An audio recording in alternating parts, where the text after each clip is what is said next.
from the EPC contractors, who are Chinese, marks a significant shift towards renewable industrial energy. This facility will produce clean, stable, and affordable electricity dedicated to Ghana's manufacturing and export zones. And this is the core of our 24-hour economy and industrial recovery program. The feasibility study and the design for this city will begin by the end of this year.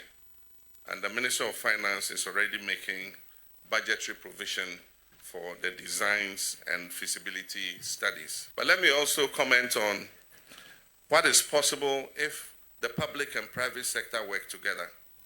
I know that there was an attempt to involve private sector in power utility and at the distribution level. And we all remember the example with PDS. PDS was not a bad thing. It is just that it was handled wrongly, and many people had personal interest in PDS, and that's why it failed. Ladies and gentlemen, and before I close, I must share a thank you to the current government and to the regulators in the current government for the remarkable fiscal discipline. Chamamos agora o ministro das Terras e Recursos Naturais de Gana, Emmanuel Armah Kofi Boah.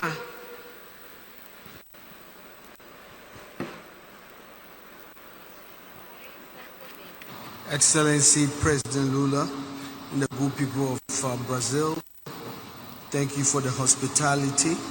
President of COP30, Excellencies, distinguished guests, ladies and gentlemen, I bring you warm greetings from His Excellency President Mahama of the Republic of Ghana, and greetings from the people of Ghana. Our address on behalf of the President today will focus on nature, a just energy transition, and the vital financing of climate actions. As you know, Africa is a continent of unparalleled potential. Yet for our contributions to human history and culture, our contributions to the climate crisis has been minimal. Though we are among the lowest emitters, we are on the front lines bearing the heaviest burdens.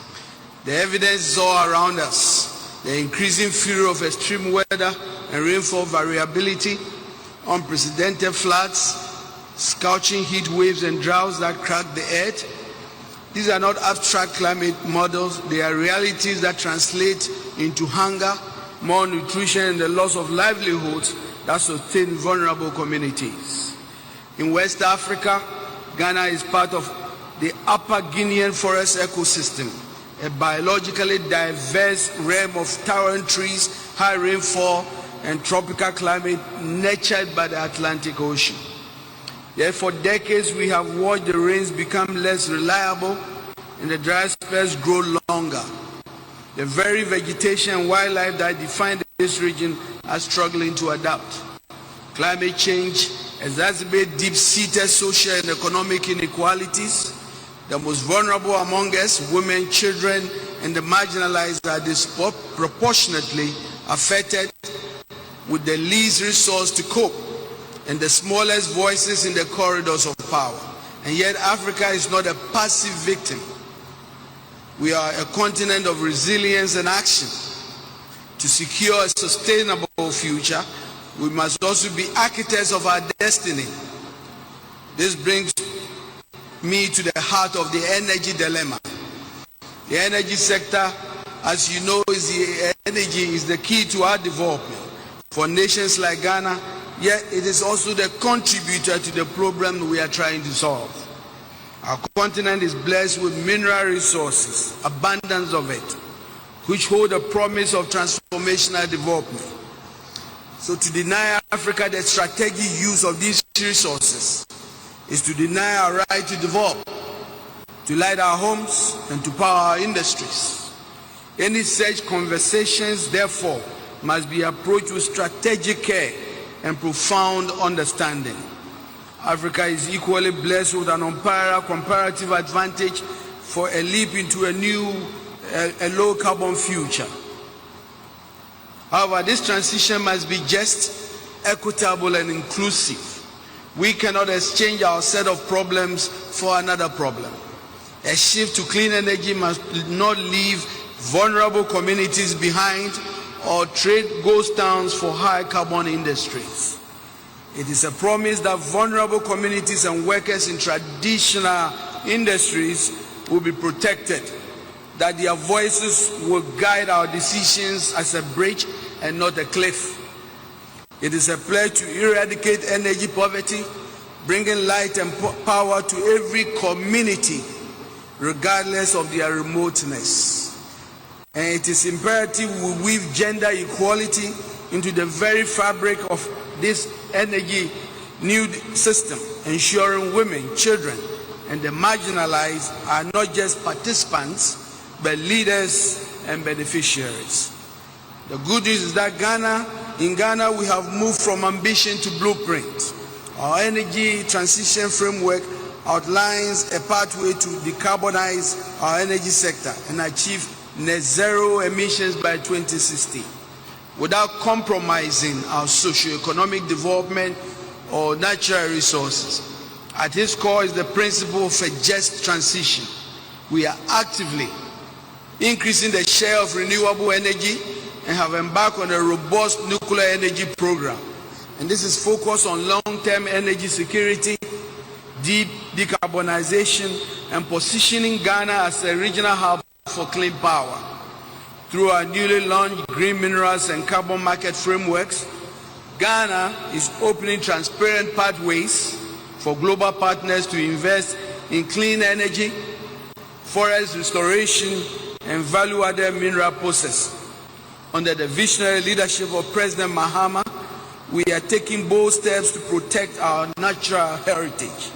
Our Tree for Life programs aims at planting 30 million trees annually till 2030, with the objective of creating green jobs for the youth and revitalizing our forest economy and carbon sequestration. We welcome financiers, climate funds, and private sector leaders to partner with us in scaling these opportunities. Distinguished guests, ladies and gentlemen, the African position is clear. We are not asking for charity. We are asking for partners in the truest sense of the word. We stand ready to be a powerhouse of green energy for the world. But we cannot do this alone. Therefore, on behalf of the continent poised at a pivotal moment in history, I call upon this assembly and our devout partners all over the world. We urge you to match our ambition with your action. The climate finance promised so long must now flow, not just in words, but in predictable investments, concessional investments, and private sector leverage investments that reach the communities who need the most.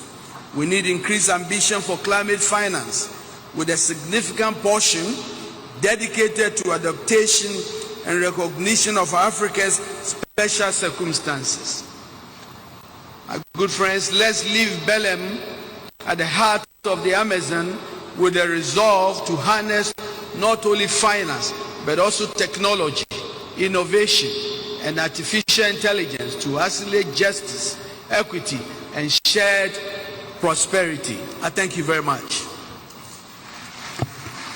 It is a fitting place, therefore, to speak about the opportunities for job creation in Ghana, our incredible country. I bring you all warm greetings from His Excellency the President of Ghana, John Dramani Mahama, and from the good people of Ghana. Let me also thank the World Bank Group, the government of Italy, and our partners at the Institute of Economic Development for convening this gathering. For Ghana, job creation is not an afterthought of development. It is at its very heart. We ask this simple question every day, whether we are farmers or policymakers. Across Africa, our demographics tell a clear story. According to United Nations projections, by the end of this century, nearly 38% of the world's population will be African. This is not just a statistic, it is a signal. It reminds us that the future workforce of the world is being born in Africa today. And that is precisely why Ghana is building an economy for the future. Distinguished friends, Ghana's journey mirrors Africa's larger story. Across our continent, we see economies striving to diversify, integrate, and innovate. From Lagos to Kigali, from Nairobi to Accra, Africa's greatest export is no longer raw material. It is resilience. We do not seek sympathy. We seek symmetry in trade, in technology, and in trust. Partnerships must now evolve from rhetoric of assistance to the reality of shared prosperity. And Africa and Europe must build together as equals, investing in innovation, transferring technology, and creating jobs that serve both continents.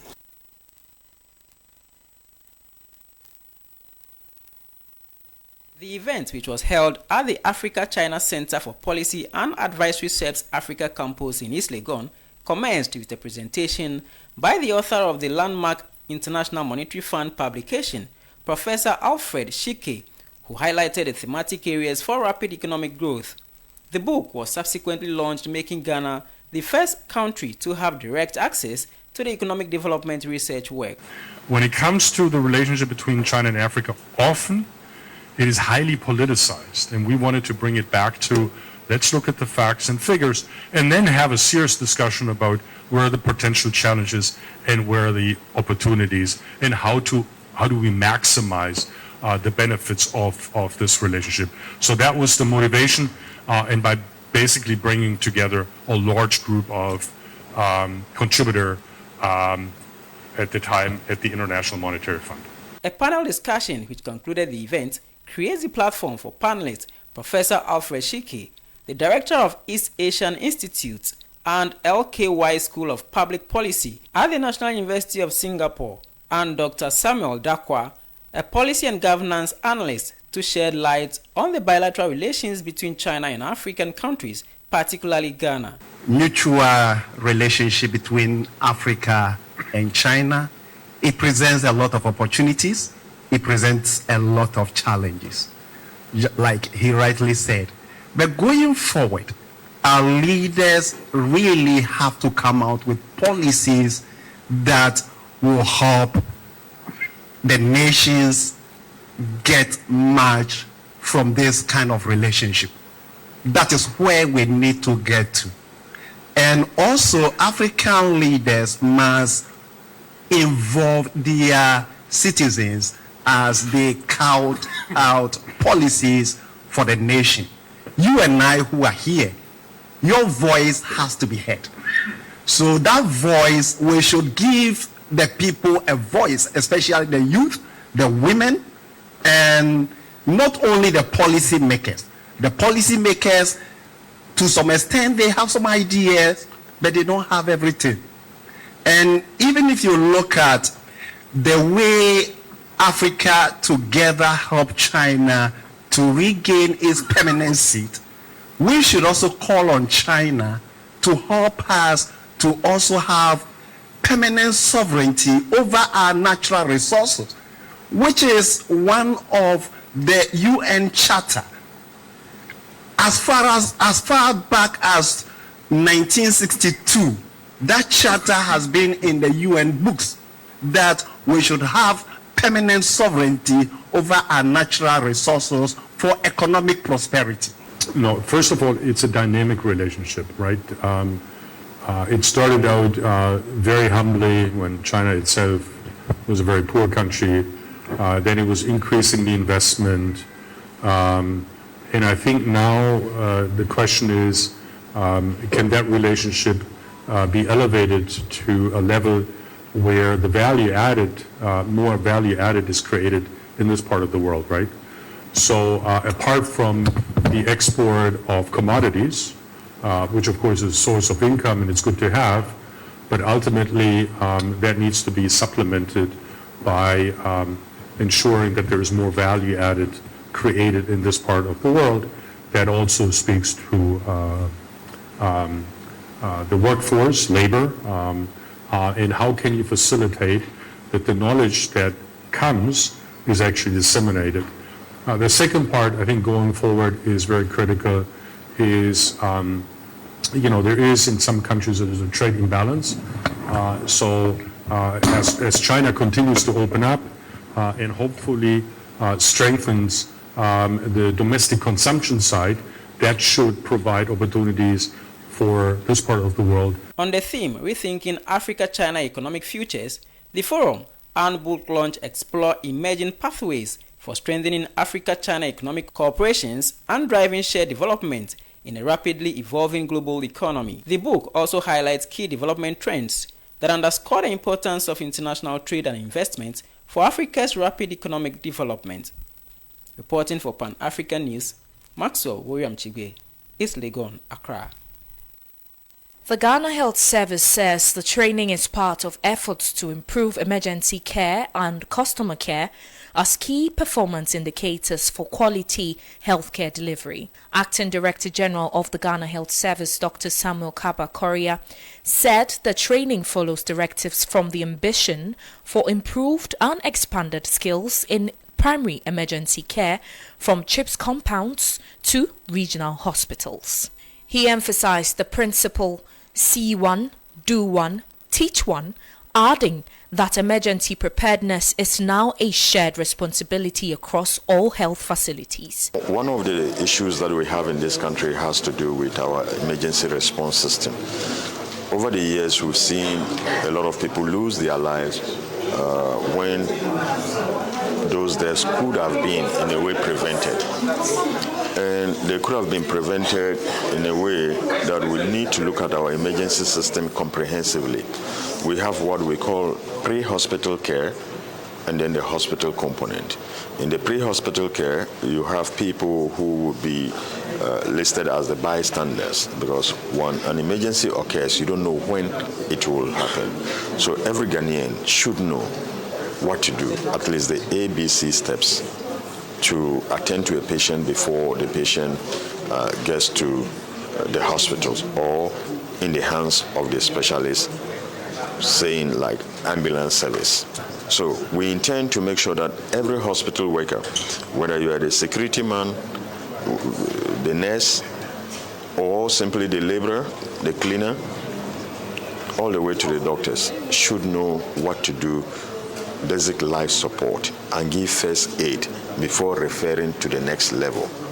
The initiative also supports the government's Mahama Cares agenda, which focuses on managing non-communicable diseases through a skilled and responsive health workforce. He further noted the introduction of the fitness to practice policy to ensure that healthcare workers are physically, mentally, and professionally fit to serve. Director of the Institutional Care Division, Dr. Lawrence Ofori-Buedu, explained that the goal is to ensure every staff member within the health system can respond effectively during emergencies. Some participants who spoke on the sidelines of the training commended the Ghana Health Service for the initiative, describing it as timely and transformative. They noted that the skills acquired would enhance their capacity to provide efficient and coordinated emergency response, especially in underserved areas. As a participant, it's been very encouraging to be part of this, and also it's given me a chance to hone my skills as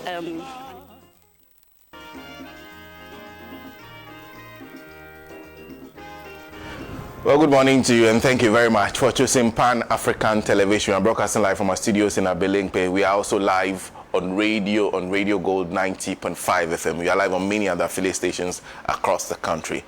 If you prefer social media, you can go to Facebook, Pan-African Television. You can watch us live. While you're watching us on Facebook, use the comment section and share a thought or two. This is the mother of all talk shows, Alhaji and Alhaji. I am Senna Nombo.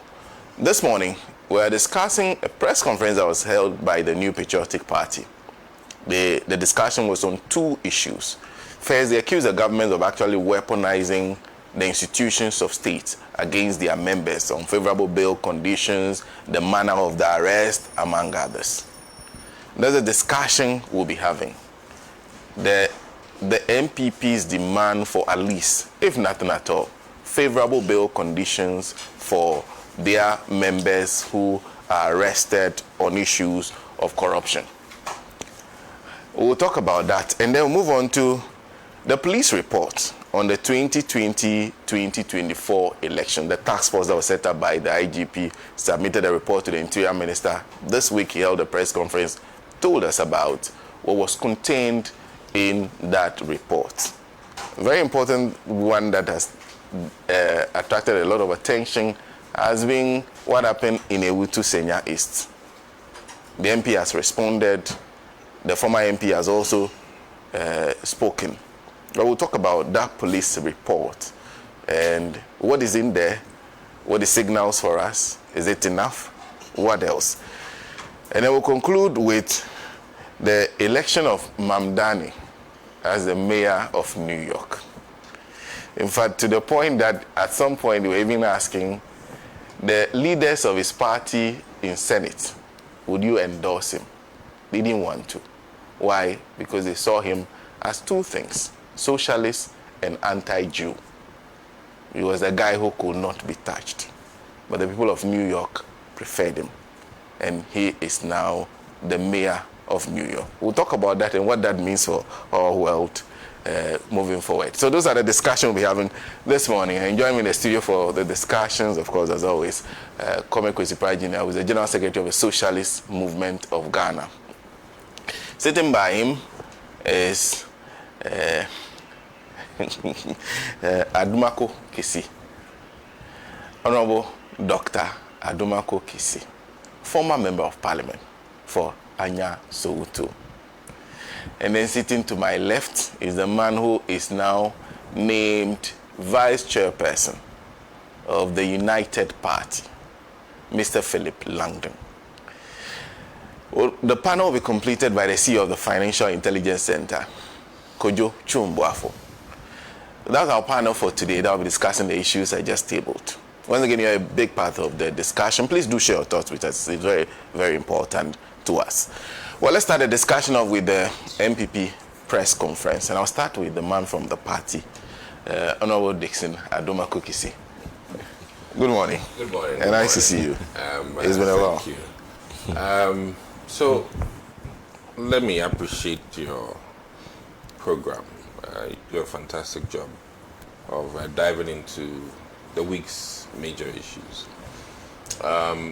I see this week as a very interesting one, and it makes it fun to be NDC when your party is in government. And I say this with the greatest of respect to His Excellency, in the sense that for almost 10 months, I had forgotten that you could be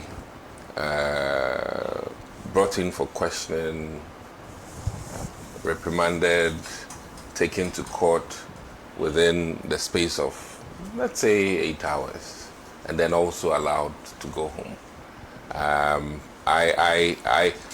For me, based on past happenings this year, I totally forgot that was possible. And I must say that this week, I realized that the stripes matter. And what I mean by stripes is that your party color matters. Because regardless of what you've done, within a space of the real 24 hours, you can have all of this done, literally, and let go home with almost no further wahala.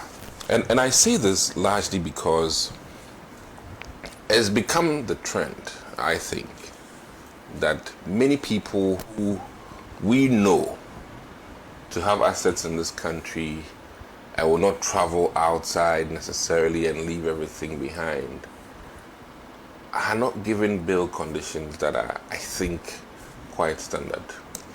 And it begs the question, what goes into giving bails?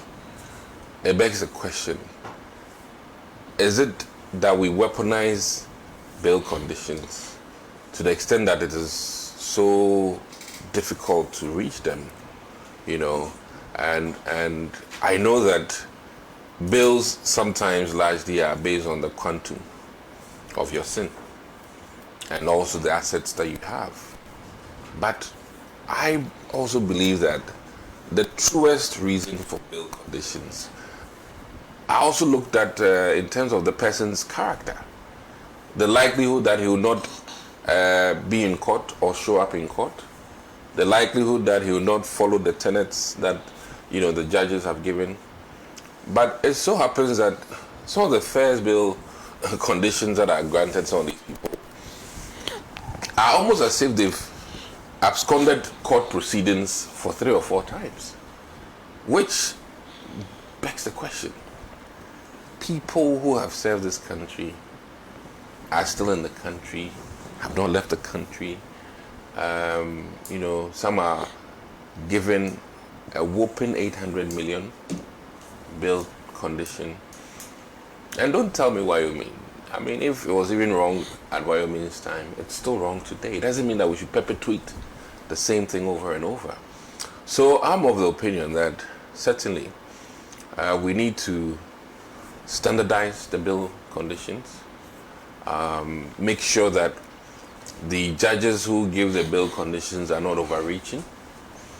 And some have argued that you can review it at any point in time. We should start it right, first of all. Don't give me a condition that you're expecting me to come and review. I mean, I don't see why that should be the case. So, looking at what occurred on Monday,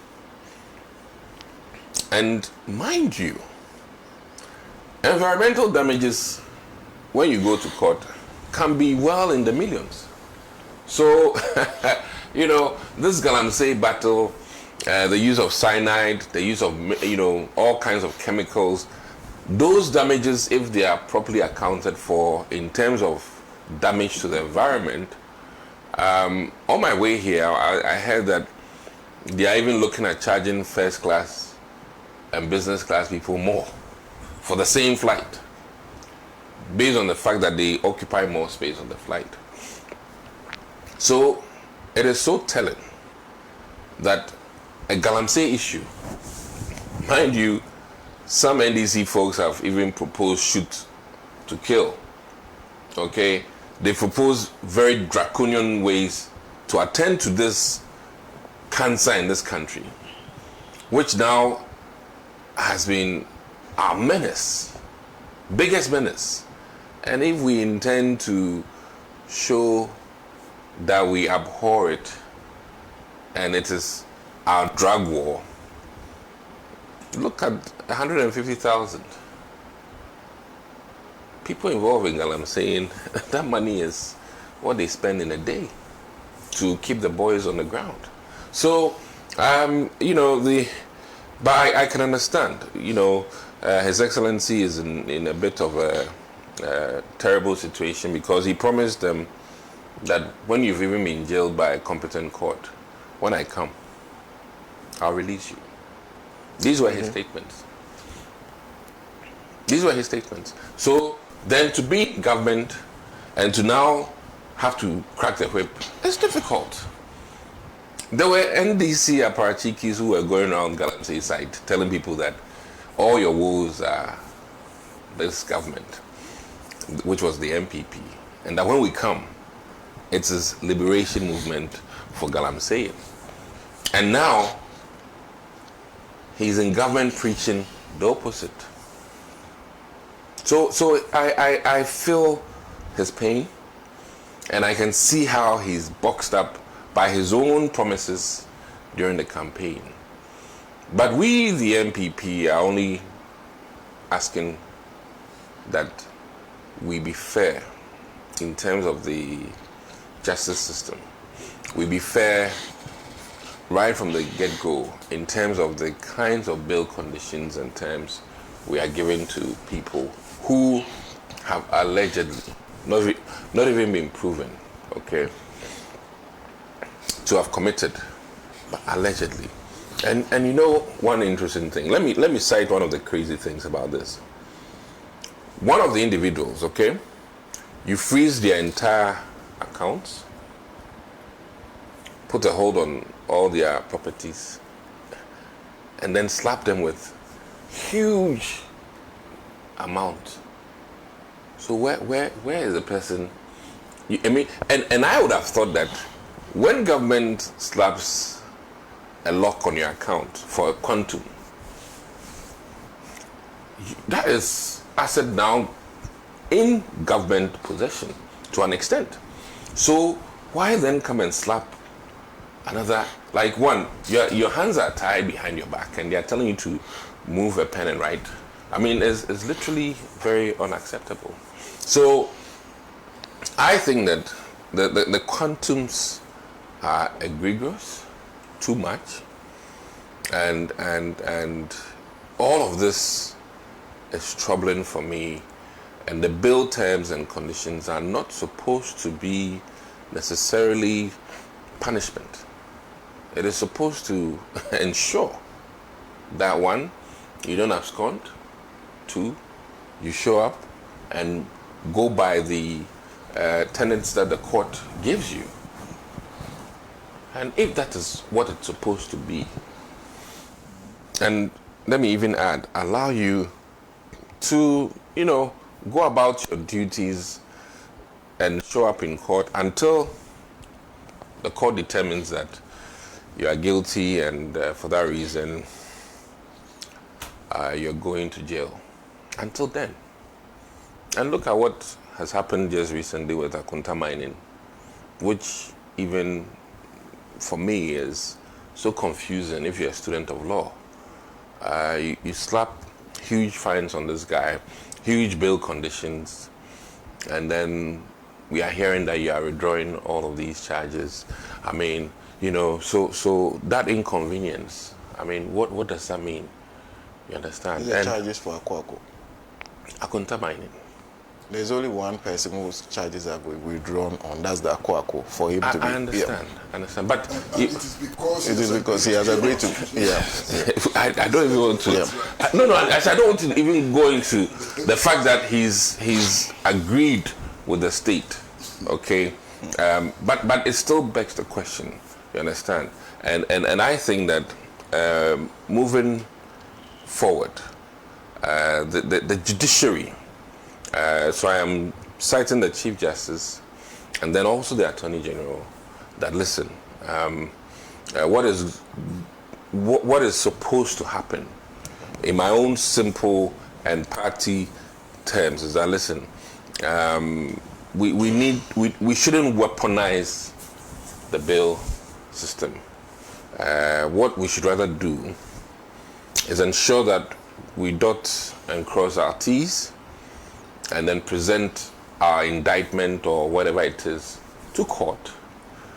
And should the person fail to show up in court one or two times, if you change the bail conditions, everybody will understand. But as soon as there's a case against London, then huge bail conditions, none of his family members can even meet it. And then you keep the person literally locked up for days on end. It's very inconvenient, and we should hold one key thing. The key thing is that you are not guilty until proven, and as such, your rights as an individual need to be respected. It should be respected. And I'm not a defense lawyer, but I think that when it comes to these things, we all have to put on defense lawyer cap and ask ourselves that, does this make sense? Where your fines are even more than the quantum that they say you've taken. What does this make sense? No. So as part of our party's request is that, listen, we understand we're not in power. I mean, it's a very easy thing to see now based on how head guys are being manhandled. We understand that we've lost it. Agreed. But how you go about it. And let me also add that personally, with regards to the incident in Esutifi area, I do not, from a security standpoint, support people who amass themselves to a police station or IOCO or BNI. That practice has to stop. And our security services need to do some further education of the public and all of us, so that this new culture, if UP hears that London has been taken somewhere, then the whole UP amassed to that place. I think we need to, one, assure people that when we pick up somebody, these are what they go through, these are their rights, this is how questioning is done. They will be released to you a day or two with no harm. We need to educate our public, because one day the mob might take action and the reversal from police or the security service will not be favorable. Case in point, this scuffle at the police station is happening at other places, and there was exchange of fire. This one there was restraining, so they didn't exchange fire. But supposing even one of the recalcitrant mob people had opened fire, he would definitely maim and kill people in the mob. And if the military guys had then returned, it would have been chaotic. Chaotic. And we have police centers with no CCTV. We are relying on individual filming. Very bad. Okay? So I think that ought to be looked at through NCCE and other organizations in the country, including even the police service themselves and the military and all of these people, as to how people have to conduct themselves in a standoff with security services. And Mr. President, when are we getting Defense Minister? I think that ministry should not be left hanging for several months. Finance Minister doubling up, for me, I think, as it stands now, in the next 2 months, his concern is about budget. And that alone is a huge job. And there's a reason why the state and the Constitution created Ministry of Defense and Ministry of Finance. Okay. And that doubling up would create a lot of meetings being hanged up, because when the defense people are coming, Finance Minister needs to meet World Bank, all kinds of things. I've heard what is going on, you understand? And it is impairing our security in this country. And we know, immigration officers have been killed. There's things happening. And this case of 9 months, there was a military involvement. Could they have called their defense minister right away? No, they couldn't. Yeah. So I really think that it's becoming troubling, and I'm hoping that by the end of this month, we ought to know, because to even confirm, unless he's doing a shuffle, to even confirm who our defense minister is can take a whole lot of time, unless he's moving a minister to a ministerial position. But we want to know. Okay. We want to know. It's about time. Okay. And 2 months is enough. Since August 6th, it's been a long time. Okay. So. Thank you. Yeah. Thank you very much. And just to read some quotes from that press conference that was addressed by the General Secretary of the New Patriotic Party, Justin Frimpong Kodua. These are some of the quotes. He says, thus, an accused person who is not tried within reasonable time is entitled to bail, irrespective of the nature of the offense. However, recent developments clearly suggest a worrying trend where MPP members are detained beyond the lawful limits, subjected to unreasonable bail conditions, and effectively denied justice. This is anchored on the constitutional principle enshrined in Article 19(2)(c), that a person accused of committing an offense shall be presumed innocent until proven guilty. However, under this John Mahama administration, such persons are rather presumed guilty until they prove their innocence. Then the story continues. Mr. Frimpong also cited some perceived members of the MPP, including Chairman Wuntumi, Kobna Edubuahin, Abdul Wahab, Hanan, Giftowari, Mensa, Hosea Sibentri, and many others who were arrested, with one accused person's bail condition set to the tune of 800 million cedis. He stated, "How ridiculous. Doesn't this effectively amount to a denial of bail, which the law speaks against? Judges generally fear to dispense justice according to the law because they fear that they may also suffer the same fate as Justice Tokono. Judges are now telling us that we are all not equal before the law, and are quoting dictators like Idi Amin of Uganda to justify the unlawful detention of citizens in a democracy." So this is some quotes from that press conference that was addressed by Johnson Frimpong Kodia. Let me take the thoughts of Mr. London. Thank you. Good morning. Good morning to my colleagues, Comrade Kwesi, and Honorable, my brother, and also to your viewers. I didn't hear the press conference by the General Secretary of the MPP. I didn't hear. I've just picked up bits and pieces from the media reports, and also just hearing a bit about what you just quoted. This matter has become a bit topical, the issue of bail, and we've had a lot of heavy complaints and criticisms from the MPP side, which is understandable. If anybody, like the example my brother just cited, that if I had a case and I was slapped with an 800 million CD bail, it will be very troubling. That one there, there's no two ways about it. But I'm not too sure whether I will ever find myself in a situation where somebody might consider giving me 800 million CD bail. I don't think I would ever. I don't think so. I don't think so because I don't think it is that arbitrary. You see, Idi Amin's situation was very arbitrary. Idi Amin could just get up, Senna. He looks at your head. Because your party is in power these days, your head is shining. Send you to jail. That was the situation of Idi Amin. It's not the same as the situation here. I'm not justifying anything. I'm just putting things in proper perspective. You understand what I'm saying? So, yes, the quantum of the bail conditions that we had are staggering.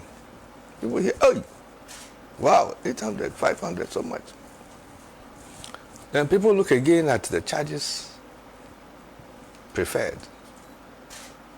They look at the evidence that appears to have been adduced. Then you find that the complaints are not coming from the general public. The public seems to be quiet about it. And it is, others who are very concerned, which, is understandable. But you should also look at the fact that some of these situations have generated themselves. You see, there's a legal aspect of things. There's a legal aspect, yes. Like we say, everybody is innocent until proven guilty. Accepted. One case, multiple individuals involved. But then it's not everybody who was given that amount of bail. The bail conditions have been graduated. Some are getting far less than others. So you look at all those things as well.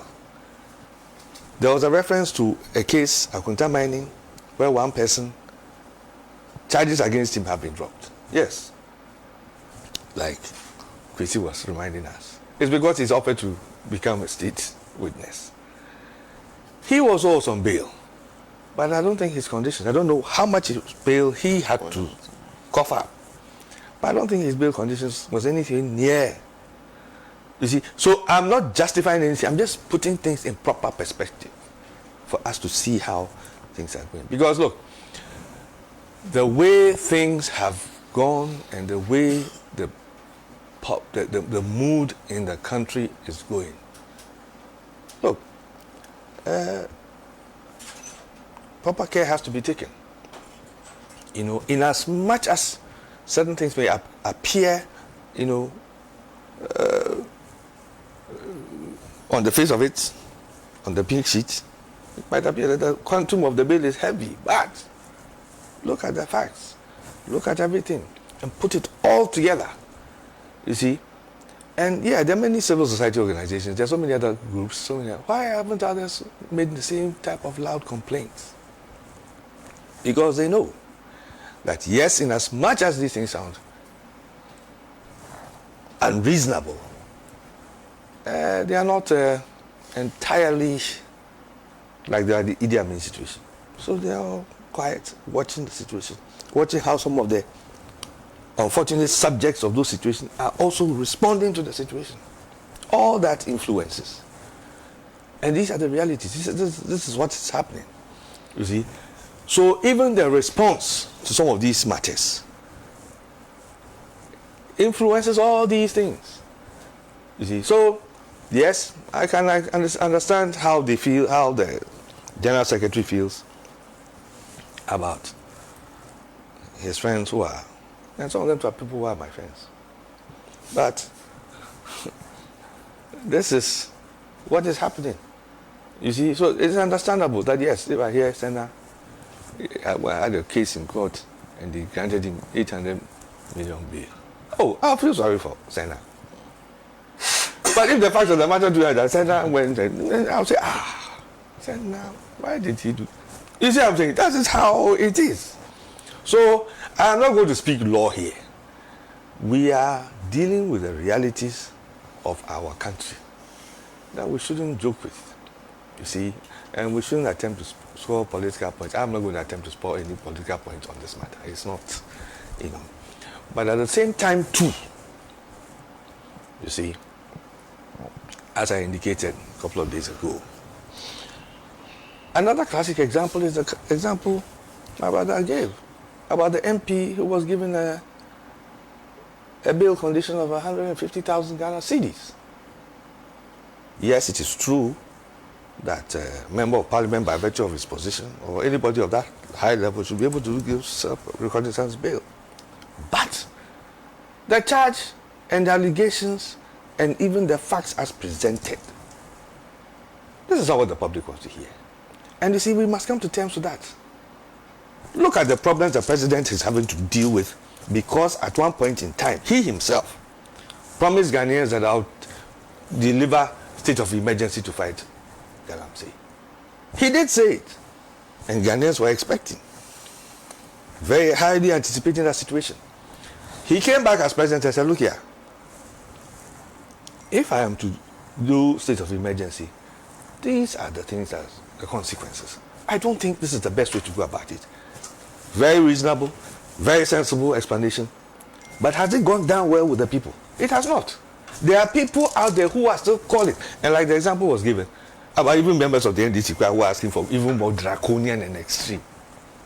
I'm not justifying it, I'm not defending it, but it should just tell you how the mood is, which you should not downplay or ignore.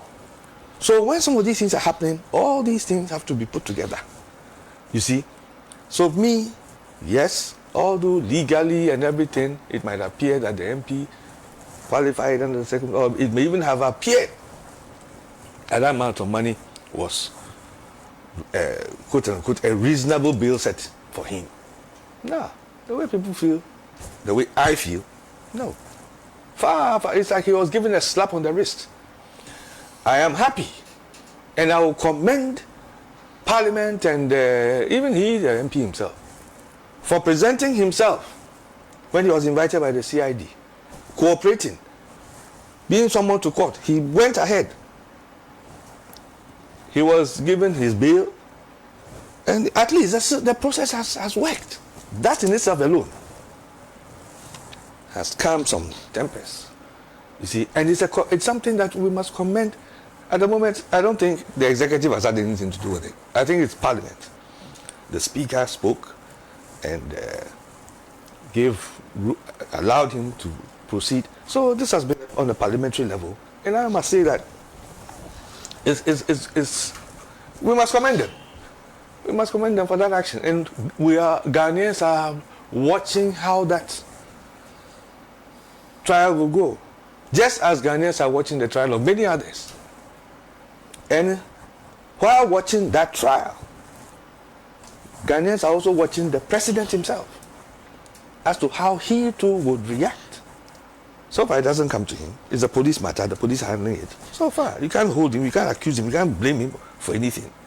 You can't point any finger at him. But considering the kind of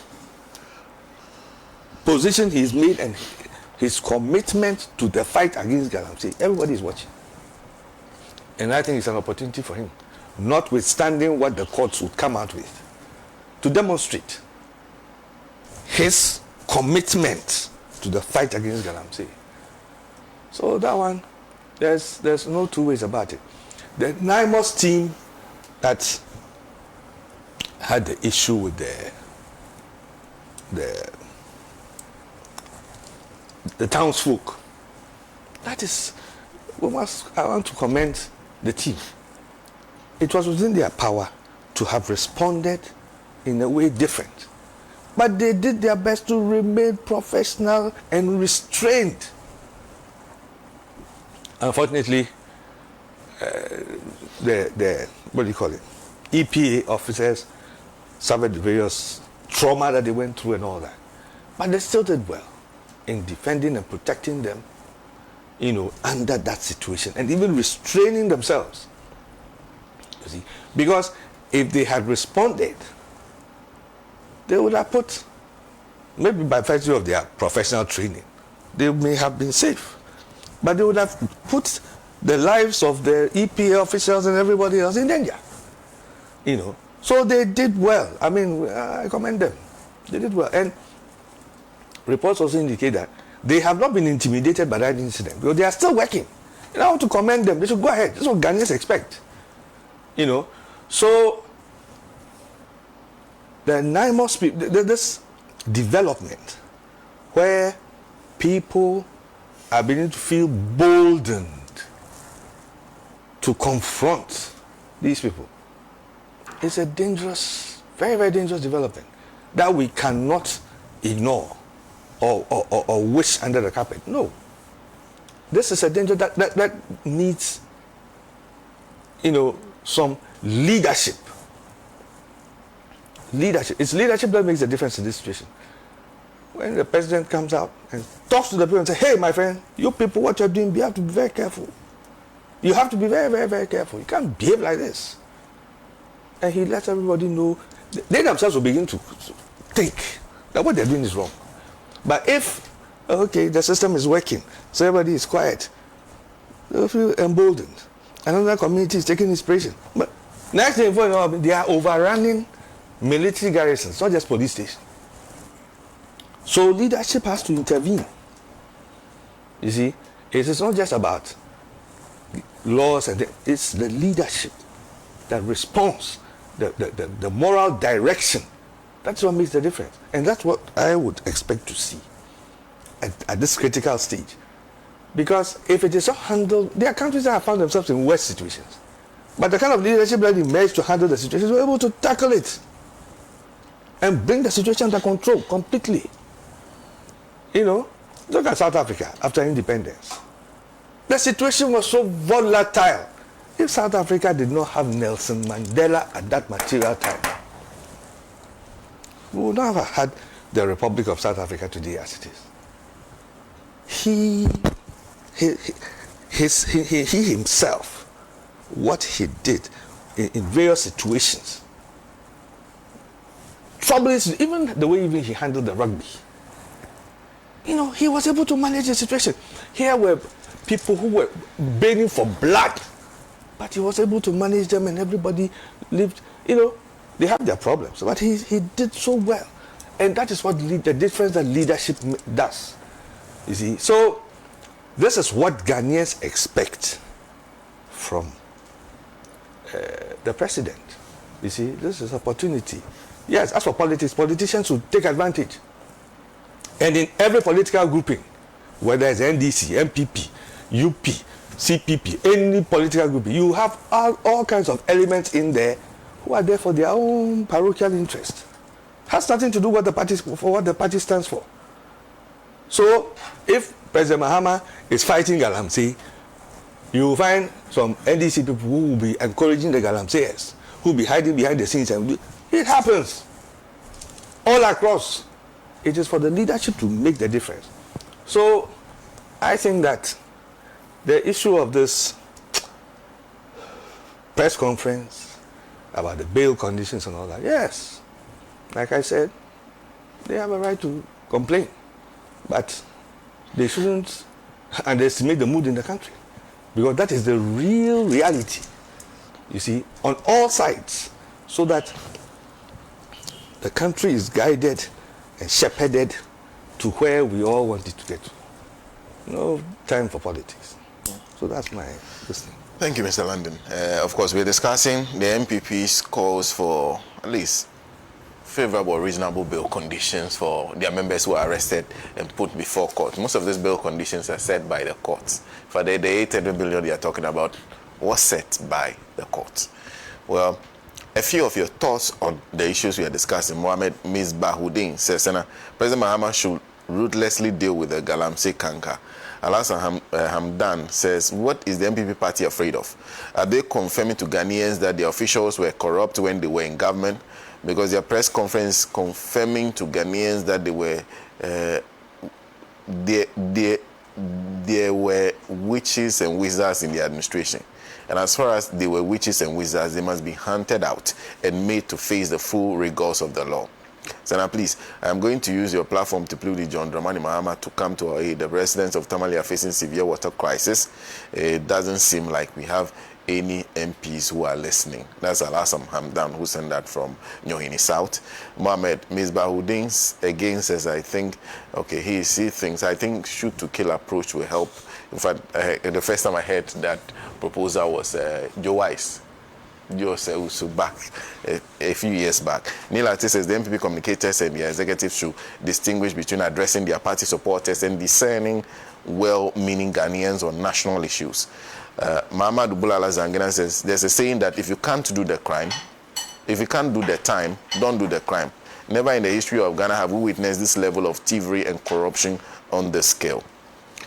Thank you very much for that comment. William Jikunu says the Supreme Court ordered Woyome to refund about 51.2 million to the state. That was the 2014 judgment. When he was arrested in February 2012, it was originally granted 54 million cedis bail. But that figure was later reduced to 20 million after his lawyers applied for a variation. And that's the point. If you think the bail conditions are too hefty, you go back to the court and explain to the court why you can't meet them.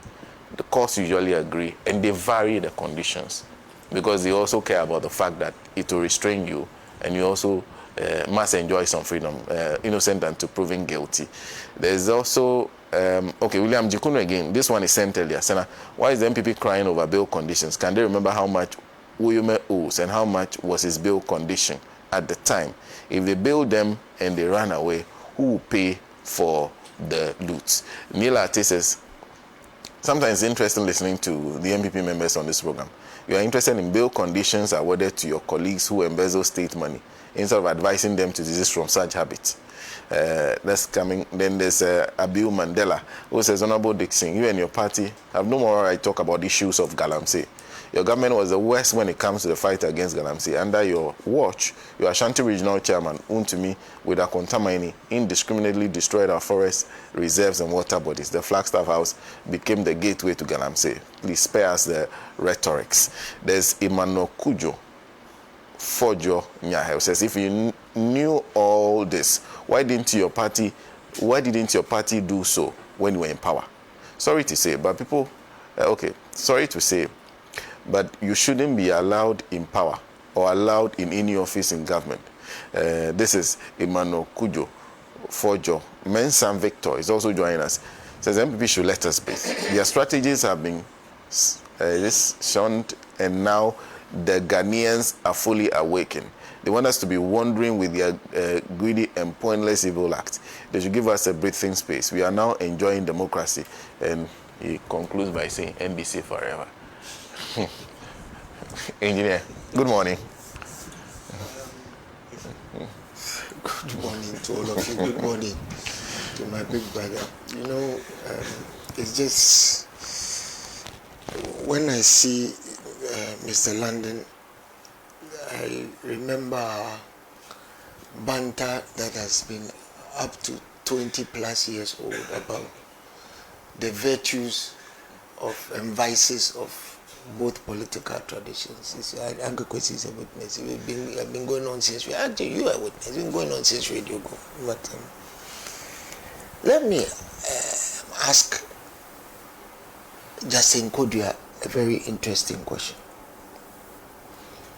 Has he now realized that bail conditions are stringent? Did he realize it today, yesterday? What day? Senator, I'm still on bail. Should I go off? I'm still on bail. Are you surprised? No. I'm still on bail. 8 years on, I'm still on bail. You are talking about bail conditions. You see, listen, let me give people like Justin Godwin a piece of advice. You're a lawyer. Right? I know the law profession has become cheap these days. People can learn on social media and go and get law degrees. Okay? It has become very cheap. But spare us the pain that some of us have been through. Not just me, some people in this country have been through. You were in this country when young people, because they demonstrated, were thrown into police cells on remand. They weren't even given bail conditions, they were remanded for demonstrating. And you dare sit in a press conference and talk about bail conditions. Are you nuts? Constitutional rights. Are you crazy? Those young people, they don't have constitutional rights, eh? Dr. Dumako, they don't. Where were you when that was happening? Did you open your mouth? Or were you afraid, as usual? You know me, I speak my mind. I don't remember you speaking your mind. If you spoke your mind, remind me. You didn't follow me.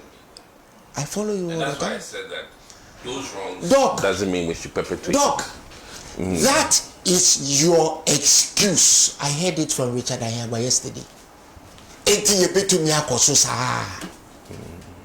But I can also tell you the fable of little leopards becoming big leopards. And big leopards kill.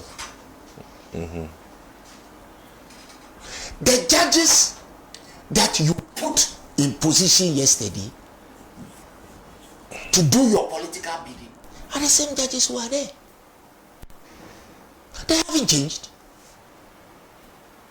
The security apparatus in this country. How many of these people have been employing the security apparatus? I can tell you that at FIC I'm the only employee. So nothing has changed. I can tell you that at Ioku, Raymond Archer and Benindego are the only employees, new employees. I can tell you NIB. I can tell you national security. I could go on and on. Signals, Ataba, I can go on and on and on. So don't tell us about bail conditions. And as a lawyer who passed his law exams, didn't graduate on Sunday and didn't take his father's certificate to law school, you should know that you should go to the court and go and bury the bail down conditions. Go before the same judge. If the same judge doesn't do it, go to the appellate court. If the appellate court don't give you, go to the Supreme Court until you get what you want. Because there are changing scenes of law in this country. So don't sit here and pretend. Because it's odious. And some of us were being arrested tens of times. Did you hear anybody? Did you hear anybody talking? You people arrested Dr. Spielgabra. Dr. Spielgabra. You arrested him. Because he had an early child disabled learning, what do you call it? Charity. And you said he had stolen money. Uncle Kwesi, you know Dr. Spielgabra very, very well. Dr. Spiogabra has been a minister in this country since 1985. Dr. Spiogabra, indeed, he was instrumental in bringing the first United States president to visit this country. Dr. Spiogabra was the one who worked on it. That time he was ambassador to the US. He went and arrested him. This same Mustafa Hamid, who's in trouble today, go and ask Alex Mood how many times he was arrested. Did you hear him complaining? You see, let's live in this country and let us not behave like we don't know what has happened in the past. And when I say the past, I'm talking about a year and a half ago. Those children were put in jail a year and a half ago. Some of them can be your children. The likes of Felicity, they can be your children. Indeed. You people arrested an 8-year-old. Am I lying? Did you talk? I'll wait. You arrested an 8-year-old. Senna, am I lying? No. So what are you? You see, today, many of you are complaining about the behavior of the likes of Abroni. In 2017, when Abroni was running riot with gangs, seizing people's cars, all of you were quiet. I'm telling you about little lepers becoming big lepers. Today, many of you are upset with Kennedy Ajibo. Am I lying? When Kennedy, you, I'm talking about you. When Kennedy Ajibo, when Kennedy, no, because you're afraid. No. I'm talking for you. I'm not a pharaoh. Who's I'm not a pharaoh. Don't box me in those. That one there. That's not me. Doc. I'm a liberated mind. You'll be liberated because they've taken your seat off you. It's okay. Oh. No. You see, and you know I'm speaking. I'm speaking in generic terms. So don't try and assume what I'm saying. I'll let you finish and then I'll come out. When Kennedy Ajibo was calling on gas and airways to be beaten up in this country, many of you kept quiet. And those of you who dared to speak up, you were quickly cut off.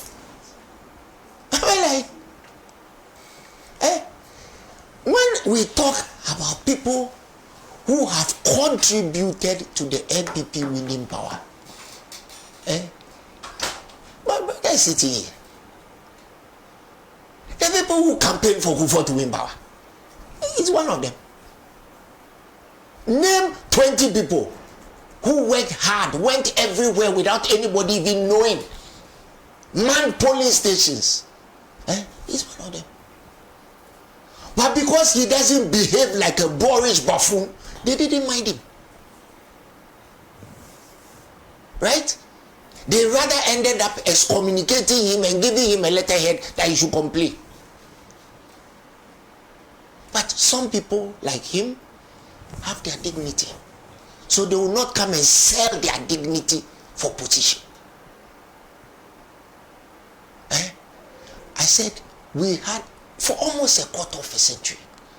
And I kept telling him, I said, my brother, and indeed, we are in the same profession. He's a surveyor, I'm an engineer. So we have had a lot of conversations about all kinds of things. And I told him that, look, these people, when they come to power, this is what they'll do to you. You know why? Because he's gentle. He's not swashbuckling. He doesn't cut and slash. If he was behaving like Kennedy Ajibo, like by now we'll be talking about what he has stolen. Because if he was behaving like Abroni, we would have been talking about the millions that he has spent. Maybe he would also have been on bail. But because he respects himself, some people will rather stand up for what they believe in and die standing than live on their knees. Another of them is sitting right here. When he told us that the IMF will never take us anywhere, we arrested him. I was in Form 3 at the time. Today I'm 57 years old. So you do the maths. If he could see it then, why didn't we see it at the time? When he told us that the Bretton Woods institutions will not take us anywhere, and we sold all our factories, because those factories had a very, very, very strategic thinking behind it. It was to provide jobs in certain areas, comparative advantage, so that the young people will not go and do galamsey. If a Bossy glass factory was still there today, would the young people be doing galamsey? If the Bonsa Tire factory was there today, would the young people be doing galamsey?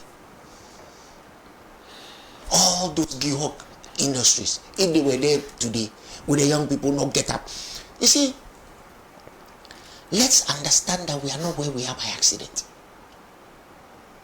It is by design. So let me come to LI 2462, where a government, a president, goes to parliament and enacts a law that allows he to determine who enters forest reserves and breaches the forest reserve to mine gold.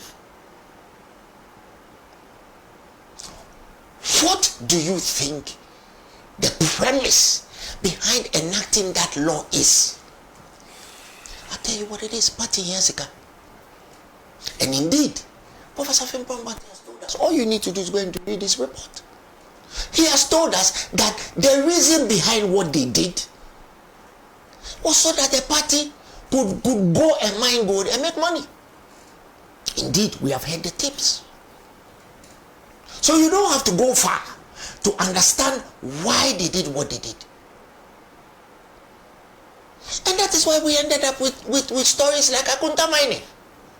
And you see, when people like Justin Kodua talk, they forget that the person who found Untumi in breach of the mining law is Abu Jinabo. Am I lying? True. Wasn't Abu Jinabo? And what did the president subsequently do? Mr. Lomote, what did he do? He came out and said, Akunta mining has not done any illegal mining. So if Abu Jinabo had been allowed to deal with Untumi, maybe he wouldn't even have been before a court right now. Maybe they would have cleared him to pay a fine. Tell me if what I'm saying is not true. The first person who found Untumi in breach of the mining law was the Home Minister.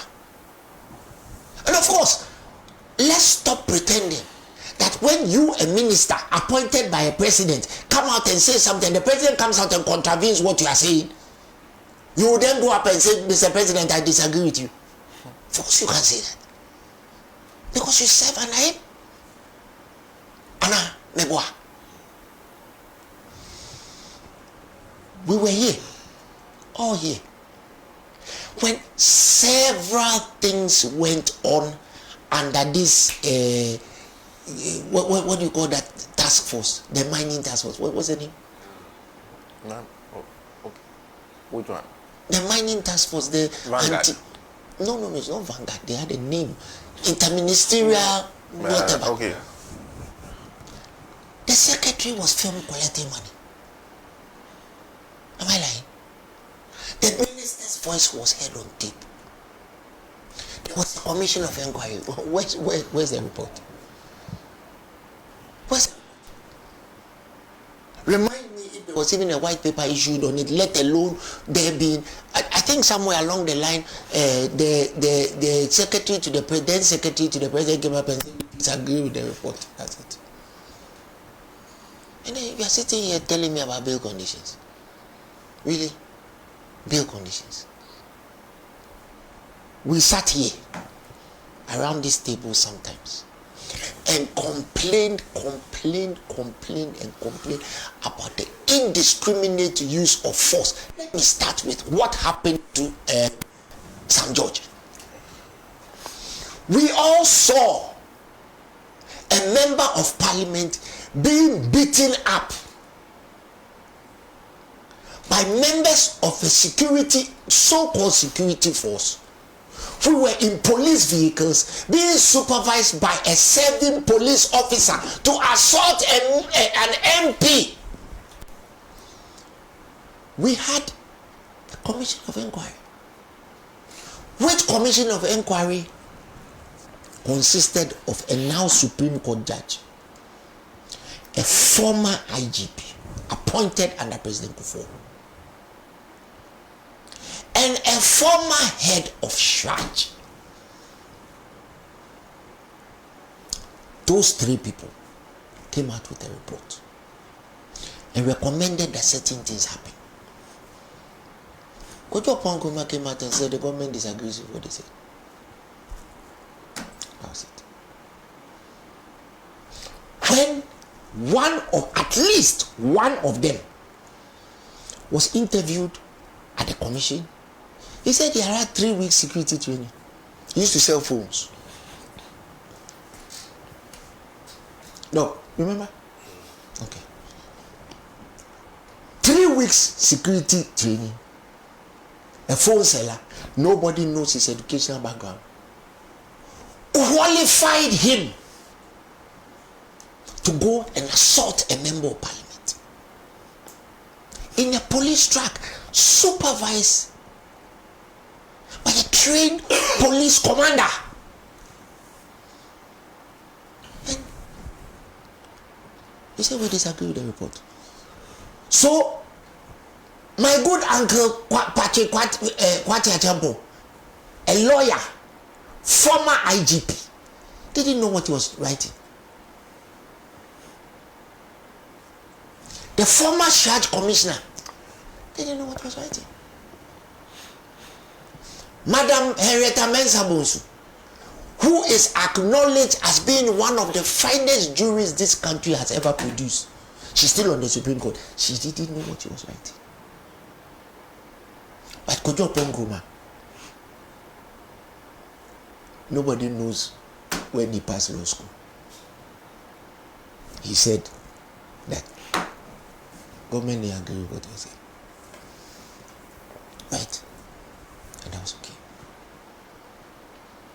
And I remember, we are sitting there talking about bail conditions.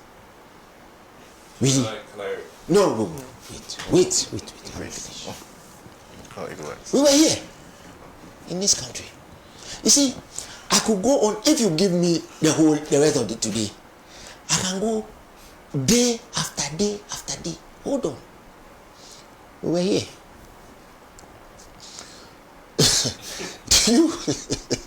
This one is funny. Do you remember when we were told just before the MPP went out of power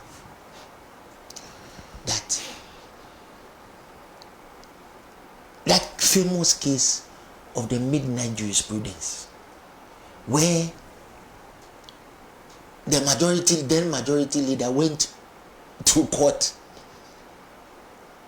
and within 5 minutes he had assembled a Supreme Court jury?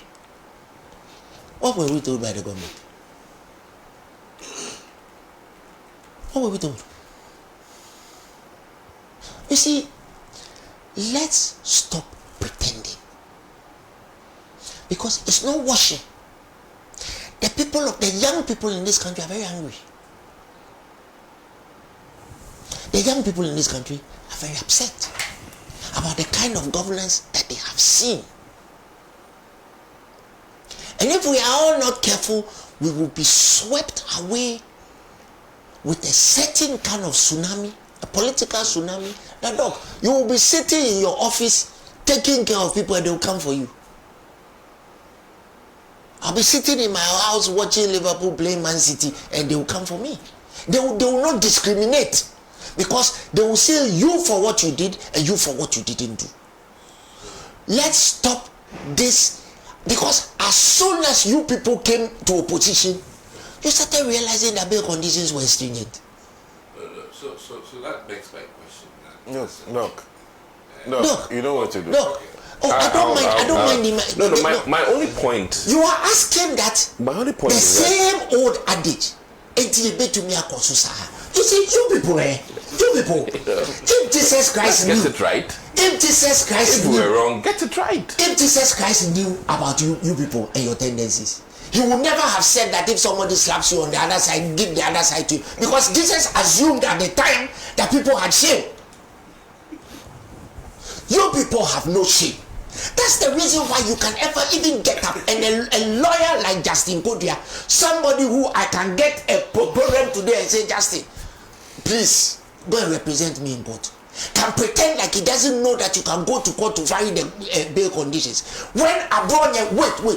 When Abronye was put on remand by a judge and we all disagreed with it, was it not the current Attorney General who went to court and stopped it? So why are you talking about bail conditions when you know that you can go to court and go and vary the conditions of that bail? And most likely than not, indeed, in this country, there's a human rights court. Go there. So, look, that you people, your adage of that doesn't work when you are in power. Right now you have the power. No, and you people come up and when you assume power, we've paid for the sin by losing. Hold on. When you come to power, then you exercise different strata, levels of capriciousness. We were ruled by a so-called human rights lawyer between 2017 and 2024. 8 people died in the election of 2020. You know what he said in his inaugural speech? Go and check the parliamentary answer. He said we only lost 8 lives. This is the same person who said that even if a chicken dies in his pursuit of the presidency, he doesn't want to be president. You see, some of us have the receipts. Me, I can quote it to you like Owusu Bempa on giving a prophecy. I can quote everything they said to you just like that because I am interested. Were you in this country when the immediate past president said that if a chicken dies, he doesn't want to be president? And then the same person, the 8 people who died, that 50-year-old who was shot, my friend Abbas, who was murdered after 3 weeks before he married his fiancée, were you people able to institute an inquiry into the deaths? Did you even bother? They're talking about bail conditions.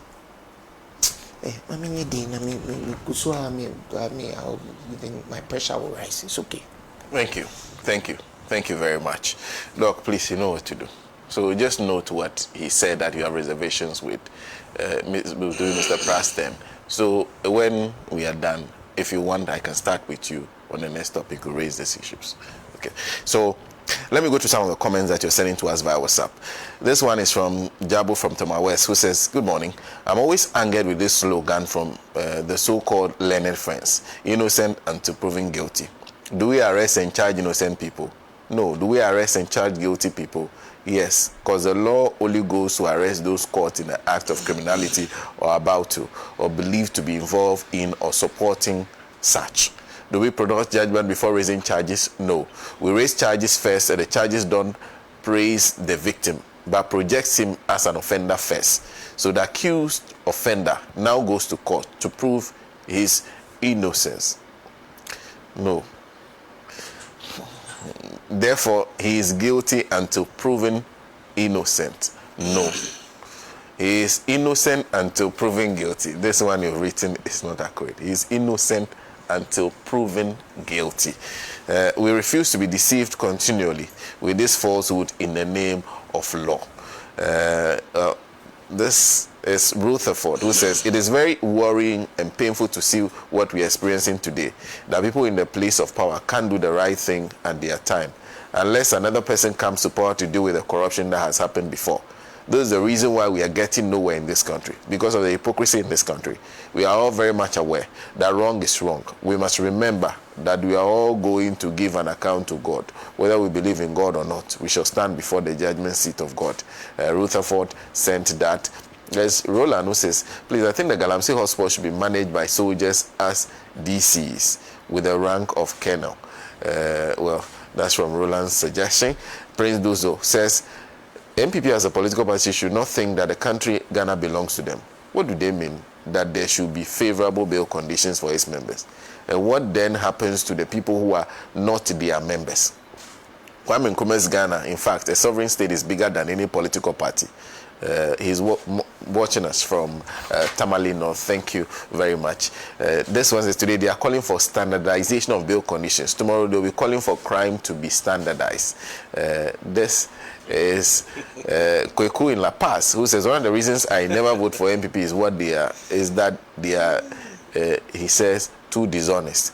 They don't tell the truth. That's Kweku, who sent that from La Paz. There's Foster Abeka, who says, I'll be highly disappointed in President Mahama, as usual, to allow some chiefs and pastors to be visiting just to plead on behalf of these accused persons. I wept yesterday after watching the Public Account Committee and the rocks in the electricity and all African games. If Mahama fails to retrieve these monies, jail these thieves, he called them, will incite the military to do good. Okay. Thank you, Foster Abeka. Koblavi Mpokwasi Bengazi, who sent this. Those politicians who think President John Mahama has weaponized Yoko to protect the corrupt politicians within his government isn't true. They should wait and see. President John Mahama's government is going to use Yoko to arrest corrupt politicians and put them in prison.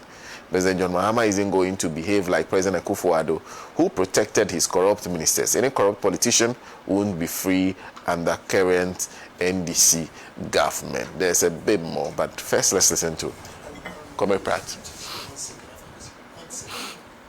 Please, those people who are calling for state of emergency, should know that it is going to come with loss of life. When it comes, don't come back and complain. That's all I'll say. Mr. Pratt? Well, I mean, first of all, I'm shocked, completely shocked by the level of ignorance,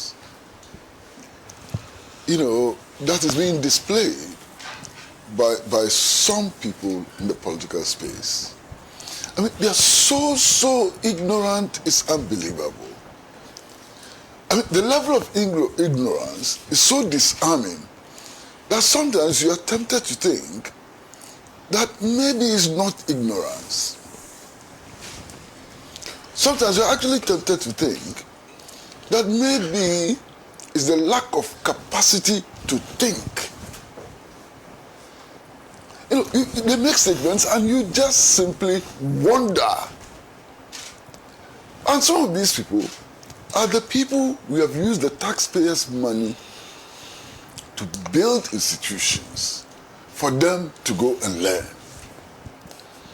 So they've wasted the taxpayers' money. They've learned to become lawyers. They've learned to become economists. They've learned to become medical doctors and so on. But their faculty for thinking doesn't exist. We wasted our money educating them. I mean, complete waste of money educating this bunch of politicians. Unbelievable. You see, when we are discussing bail, I think the first issue which comes up is under what conditions are bail conditions imposed? Under what conditions? And it is clear. You see, a policeman who finished SHS and got recruited into the police service understands these things. But people who got masters in law, who went through Makwala and so on, cannot understand these things. Something must be wrong. Bail is imposed so that an accused person cannot abscond, and that in the event that the accused person absconds, the damage he has done can be repaired. Anybody going to challenge this? Master, are you going to challenge this? So, if the accusation against you is that you have stolen 2 billion Ghana cedis, what bail condition should be imposed on you? Thousands. What bail condition?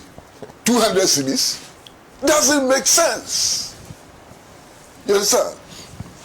And in some circumstances, certain respectable people in the society and so on, used to be propertied people, are asked to stand surety so that just in case you run, they can be held responsible for the crimes that you have committed. And they can be held responsible for a number of reasons, and in a number of ways, all prescribed by the law. Now, when I read the press conference, the report of the press conference, addressed by the MPP General Secretary, I nearly cried. I mean, lawyer, General Secretary of a party which is supposed to be the second biggest party in the country. He talks about the government and talks about the judiciary as part of government. My goodness, where is that coming from? Why? We are operating with the principle of separation of powers, which clearly separates the powers of the executive from the legislature and also from the judiciary. Okay? Clear. But they don't see that. When the judiciary makes a decision, they call on government to reverse the decision of the judiciary. Which people are these? So what they're actually doing is that they are calling on the president to interfere with the judicial process. That's what they're doing. That President Mahama should call the judges and tell the judges what bail conditions they should impose. Is that what you're saying? Would that not be a violation of the Constitution? Would that not undermine the principle of the separation of powers? Where are you coming from? Where are you? Which kind of people are you? It's completely unbelievable. They say the executive should interfere in judicial, something which is judicial, purely judicial. They want the executive to interfere. And then they turn around and tell us that they believe in the rule of law. They want to protect the Constitution. How can you do all of these things together when they are contradictory? It's simply unbelievable. Now, you see, bail conditions for their education, bail conditions are not varied by the executives. First of all, they are not imposed by the executive, and they are not varied by the executive. So if you are dissatisfied with bail conditions, what you do first is that you go before the very judge who imposed the bail conditions and explain why those conditions are stringent and cannot be met. The judge, in his wisdom and accordance with law, may agree to vary the bail conditions either downwards or upwards. Because there have been instances where people have gone to court to ask for variation of bail conditions, and the courts have imposed higher bail conditions. Okay? Now, if you are not satisfied with the judge, you have a right of appeal. If it's the High Court, you can go to the Court of Appeal and argue that the bail conditions are punitive in nature, and therefore they need to be reversed. If you fail at the Court of Appeal, you can then go to the Supreme Court. If you fail in the first instance, you can go for a review. And even after review, if you are not satisfied, you can appeal to the president, who even has powers of clemency.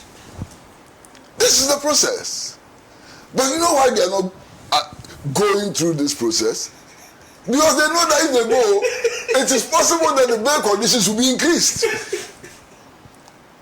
That is why they are afraid. They can't use the process because they are afraid of the process. So what they want to do is to come to the public and throw dust into our eyes. I know the dust they're throwing into our eyes. They come and they say, look, there was an MPP man who was charged. And he was asked to post bail conditions of up to 800 million cedis. And then there's an NDC man, and they only posted bail conditions of 150,000. That's politics. So there's some fairness. So it is politics. My friend, don't push me. I'm trying to be very reasonable and moderate with my language. I mean, look, to use the most moderate of languages, this is pedestrian in the extreme. It is not about the party colors they are wearing. It's about the gravity of the offense. And it is about the likelihood of somebody running away from justice. Already, we are dealing with the matter of Mr. Kenuforiata. We haven't gotten anywhere. Indeed, most people who are angry with the Office of Special Prosecution are angry with the Office of Special Prosecution because they claim he didn't take measures to stop him from escaping from this country. And then you come and we are talking like this. It's unbelievable. Completely unbelievable. Let us compare the two cases. Let us compare the two cases. And Mr. London was absolutely right when he said that in granting bail, one of the things that is looked at is the possibility of your escape from justice. One of the things. So your stature in society becomes an ingredient. Your record, your history as a citizen becomes an ingredient. For example, if you've been convicted before, your bail conditions will go up. If you've never been convicted before, your bail conditions will be different. And so on. There are so many things. So, for example, if you are accused of stealing a goat, your bail condition will be commensurate with the value of the goat. If you are accused of stealing a Toyota Land Cruiser, your bail conditions will be commensurate with what you have stolen. So the goat thief and the Land Cruiser thief don't get the same bail conditions. You must understand that. So if the NDC man happens to be a goat thief, and the NPP man happens to be a Land Cruiser thief, the bail conditions would necessarily be different. So you must understand that. So drop the party colors and look at the substance of the matter before us. Listen, I mean, I just don't know. Look, sometimes it's annoying. Sometimes it's so annoying. And you hold a press conference and we are blaming the president for a decision taken by the High Court, a High Court judge that for all probability you appointed. Can you believe this? A High Court judge that possibly your government appointed. They appointed the judge. Well, I don't know. No, I'm telling you. I don't know. But you appointed a High Court judge. And when he makes a decision, you blame somebody who had no hand in putting the High Court judge there. And who has no power to reverse judicial decisions. What is wrong with you? What is wrong? And how? What do you take the people of Ghana for? You think that the people of Ghana are just yo-yos. that you can hold press conferences and confuse the people of Ghana and so on. They are not.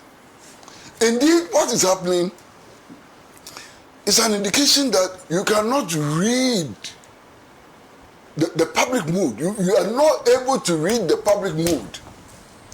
Look, in 1979, when the so-called June 4 revolution happened, I was not in this country. As a matter of fact, I was in Philadelphia. I came back on June 11th. Some of the executions had already taken place. And I criticized the executions and said they were unfair, they were unjust, and so on. Do you know what I suffered then? The public, not the AFRC members, the public was angry with me. They wanted to eat me alive. Because the public wanted to see blood. The public was not interested in fairness. The public anger was that blood must flow. When people were being shot at the stakes, the soldiers who were doing the shooting were being cheered. You understand? And you must understand this public mood. Today, do you know what the public mood is? In spite of the bail conditions which have been imposed, in spite of the investigations which are being carried out, the vast majority of people out there think that the Mahama government is treating you guys with kid gloves. If I like, tell me. The public is angry. Why? The Mahama administration, since he came into office, yesterday I checked, and I was told that the cedi was exchanging at 11 cedis to $1. They don't care. Yes, sir. That is not what they want. Inflation is down to 8%. They don't care. You understand? They have introduced free tertiary education for you're disabled. Are they disabled? Persons living disabled. For less able people and so on. You understand? The public doesn't care. He's launching big push projects all over the place. They don't care. If you ask them, what do you want? They say, jail them. Jail the MPP people. Jail them. And on top of this, you come and hold such press conferences. You are not even grateful that government is holding on to the rails. It's not allowing, you know, if the public were told to deal with you, do you know what will happen to you? So you can't even read the public mood. So instead of being grateful to a government which is taking things through the due process and so on, you are attacking that government? What's wrong with you? What do you want? Can't you see? Can't you hear? Can't you smell? Can't you see the public mood? Open radio in the morning. I listen to radio, a few radio stations. Open them in the morning. In the morning, I listen to Radio Gold. I listen to Sena's program. Sena, tell them what your listeners tell you. Say Mahama has failed. Why has Mahama failed? He has not jailed the MPP leaders. Is it Mahama who is going to jail anybody? It is not Mahama. And on top of that, you have the effrontery to hold a press conference and to make these claims. What's wrong with you? And when you know that if you are dissatisfied with the processes, there are remedies. Go and apply those remedies and stop wasting our years and time with your useless press conferences. What will the press conference do? What will it do? It will only expose, just expose the fact that you are pedestrian and do not understand the issues you're talking about. That's the case. What is this? You want the public to have their way? Where would you be if the public should have their way? Unbelievable. And then they turn around and say, oh, something happened in Collins Dowda's constituency and so on. Are you not impressed? Are you not impressed that an allegation is made against a sitting member of parliament who comes from the ruling party, And in a matter of 2 days, he's before court. Even before the investigations have been concluded, he's before court. And he goes home on bail, and you are not impressed. Did this happen in your time?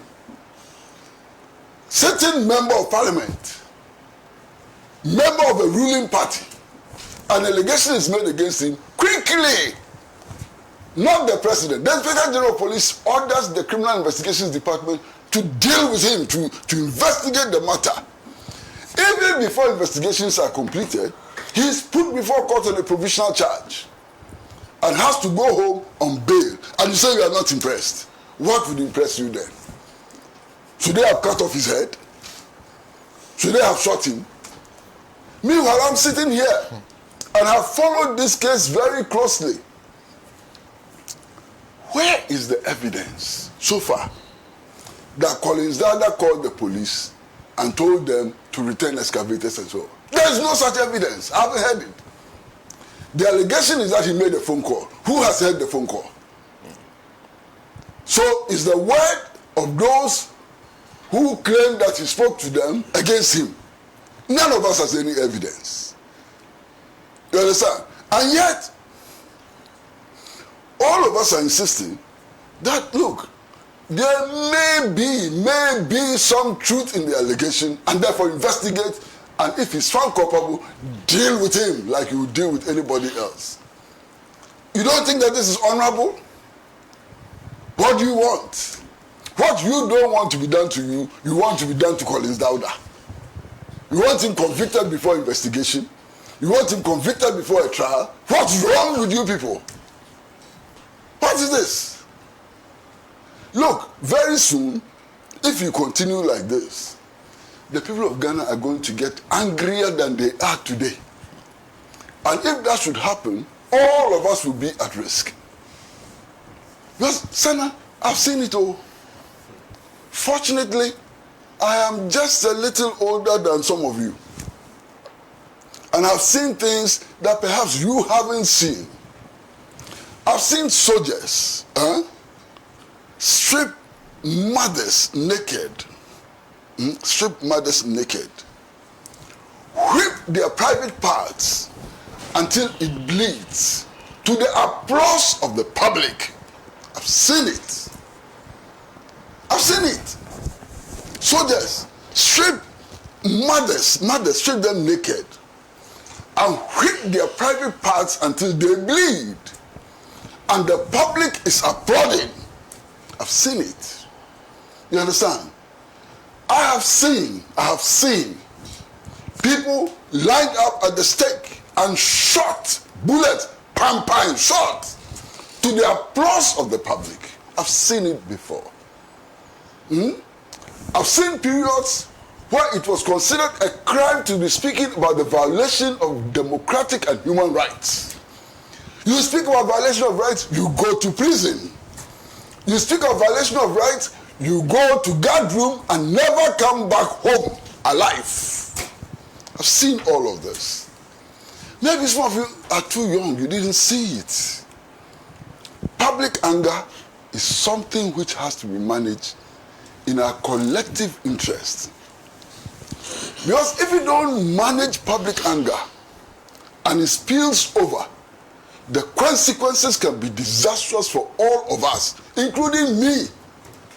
And that is why all of us must urge a cautious management of the public anger so that it doesn't spill over, so that it is contained. And so it is our responsibility to ourselves, to our society, to do that.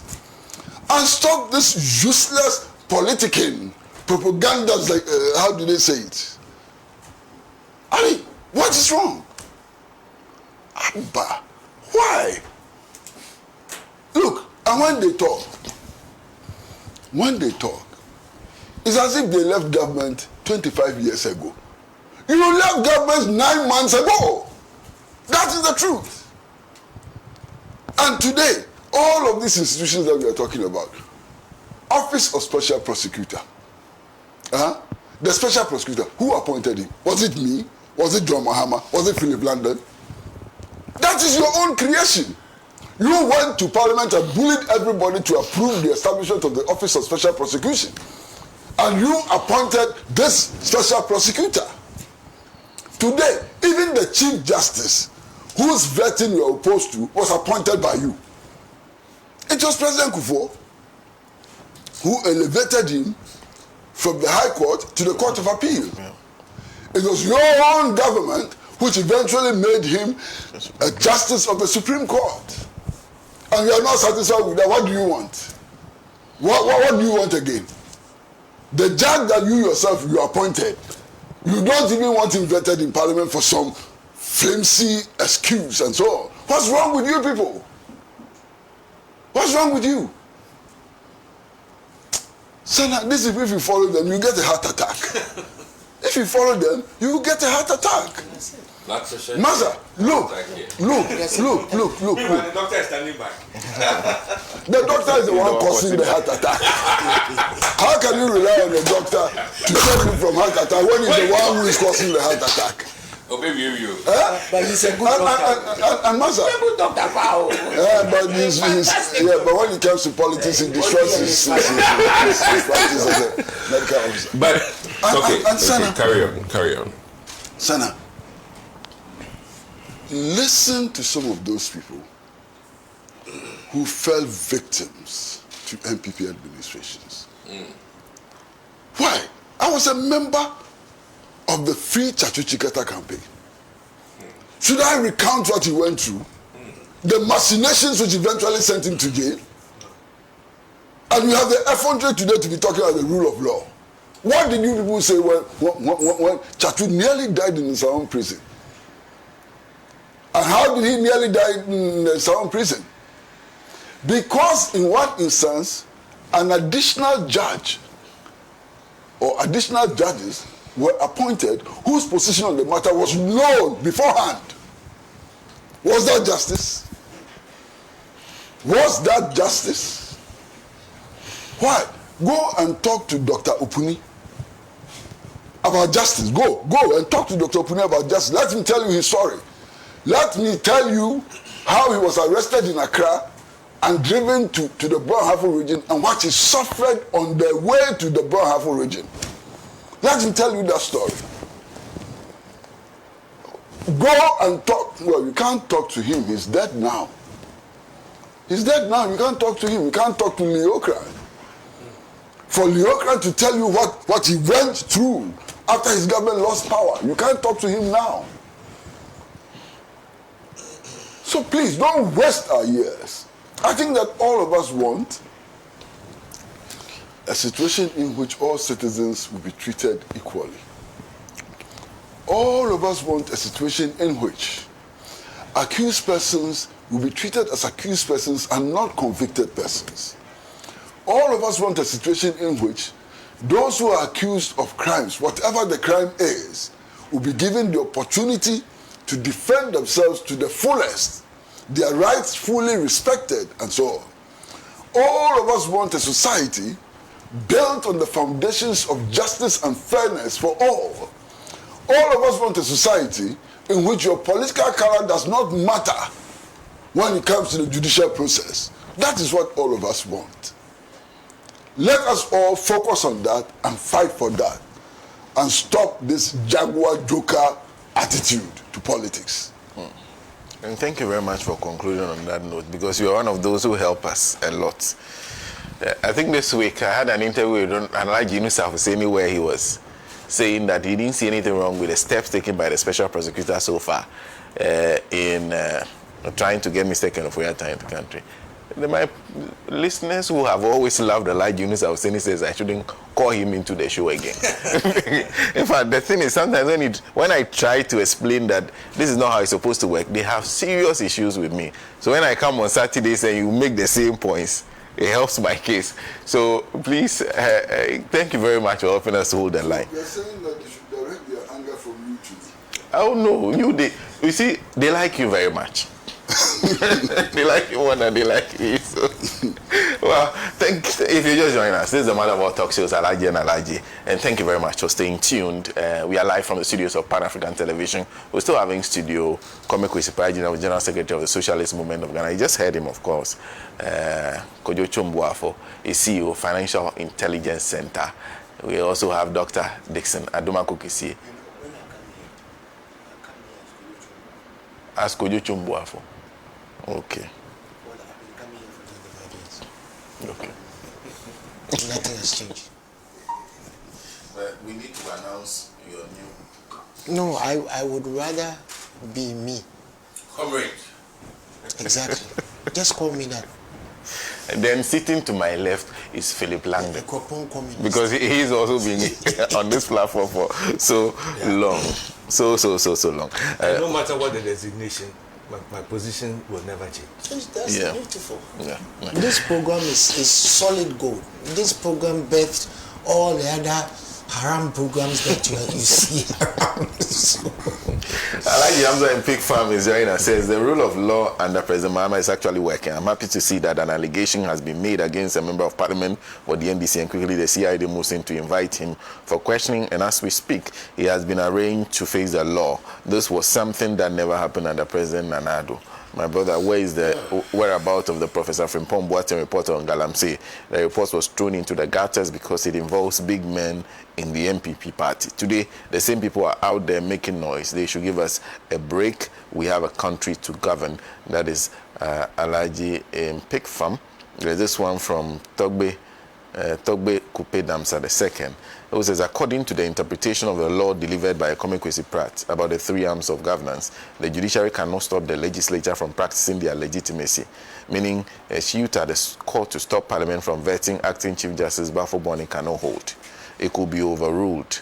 Thank you. Unfortunately, the parliamentarians themselves took themselves to court and submitted their decision to the courts.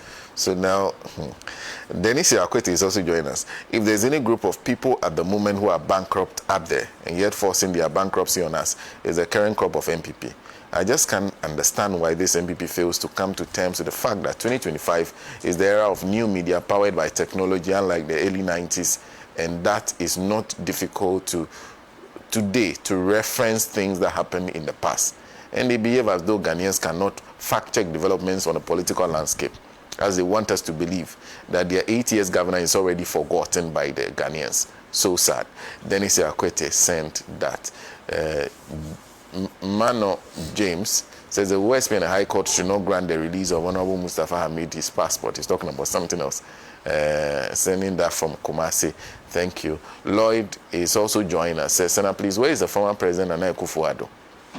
Why has he kept quiet since Wontumi was arrested? Because he went to Kali Bishop's conference in Koforidua and lied to them that Wontumi has not committed any offense. Oh, God save Ghana. Senator, what Uncle Kwesi is saying is true. I saw it at Tamale Central Market, where soldiers were beating Hajias naked in Tamale in 1979 and 1982, respectively. Nana Kwame sent that from Tamale. Thank you. Then there's also Ajo Nana who says, I have never seen a group of people who are unprincipled like the MPP. Thank you. So those are just some of the comments. In fact, there's a lot to go through, but I can only go through some, not everything. But thank you for sending in those comments anyway. We have to move on to the discussion of the 2020-2024 election violence report. Now, this is a quote from the Interior Minister who has been talking about that. It says the investigation established that 3 of the cases resulting in 4 deaths are traceable to the use of a firearm by armed police patrol teams. Military personnel were also found to be responsible for 3 of the cases resulting in the death of 3 persons when they intervened to restore calm to chaotic crowds. And then he continued. The investigation further established that 4 of the cases which resulted in 5 deaths were recorded when party enthusiasts resorted to the use of a firearm against their opponents. The 2 other cases involve persons who were lynched during confrontations between supporters of the 2 major parties. In fact, he says some of the people are standing trial, others are on the run being sought after. Those who have been, the only thing that is outstanding is what happens to maybe members people who are in uniform were found to be partly to a large extent responsible for the death of some of the lives we lost in the 2020-2024 elections. But one thing that he also announced is that they've asked that compensation be paid to the families of those who have been badly injured. Doc, do you still want so that I can start with you? Or okay, so Doc, if you have any outstanding issues, then you can address. I think I'll allow them to go a bit so that I can respond equally afterwards.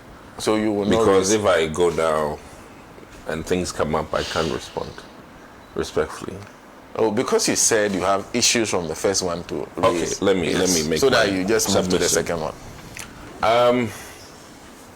You know, let me be very difficult in the sense that I've been at variance in some times with my party, and you know, Nana B knows this. I mean, that I've paid the price in a very painful way. Literally losing my seat. So I'm not the type that shies away from when certain things are wrong. But my key point, why some people like me, is that I'm usually objective for Ghana. And I'm of the opinion that if my party did certain things wrong, and we've paid for it by losing the election, must it be meted out again? We want a better country. We ought to make it such that our wrongs of yesterday as a party doesn't mean that the NDC should, as it is, proceed on that same path. Then two wrongs will never make a right. That's a proverbial thing. So my key thing today is that I'm aspiring that bill terms in this country are done properly. And my key point again is that if the onset is done right, there'll be no review or subsequent review upwards or downwards. And when I say standardization, what I'm getting at is that let's do it so that it makes sense to everybody, all the parties involved. So please, I think towards the end, Uncle Pratt came finally to my zone of ensuring that every individual, his rights are respected. And that's the argument I'm making here. And, you know, there's always going to be public perception. Agreed. But in as much as we are just, I mean, listen, many superstars who fall ill with justice, there'll always be a crowd or sentiments of the public that will not be in line with what the judiciary thinks. That one is a fact, but that is the nature of justice. So my key point is that let's get it done right, so that when posterity comes to judge the cases, they will say that, oh, in 1979, these actions were wrong. In fact, I'm of the school of thought that many of the people that were shot and killed, their families should take the country to court to ferret, and you know, some were wrongfully killed, and the fact remains. But does it mean that we should be re-perpetuating past wrongs because another party did it, another party has come?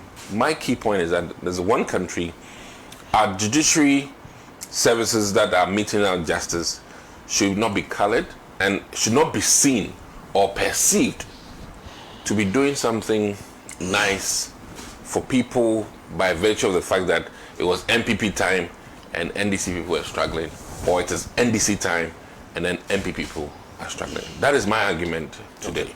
So I don't want us to, you know, remind ourselves of the Chachuchikatas. Should we have future Chachuchikatas? No, I don't support that. Now to this point, remind me. Yeah, the 2024 election. One, when you're in the line of duty, you have some protection when you fire a weapon. I mean, we need to be mindful of that. And I think that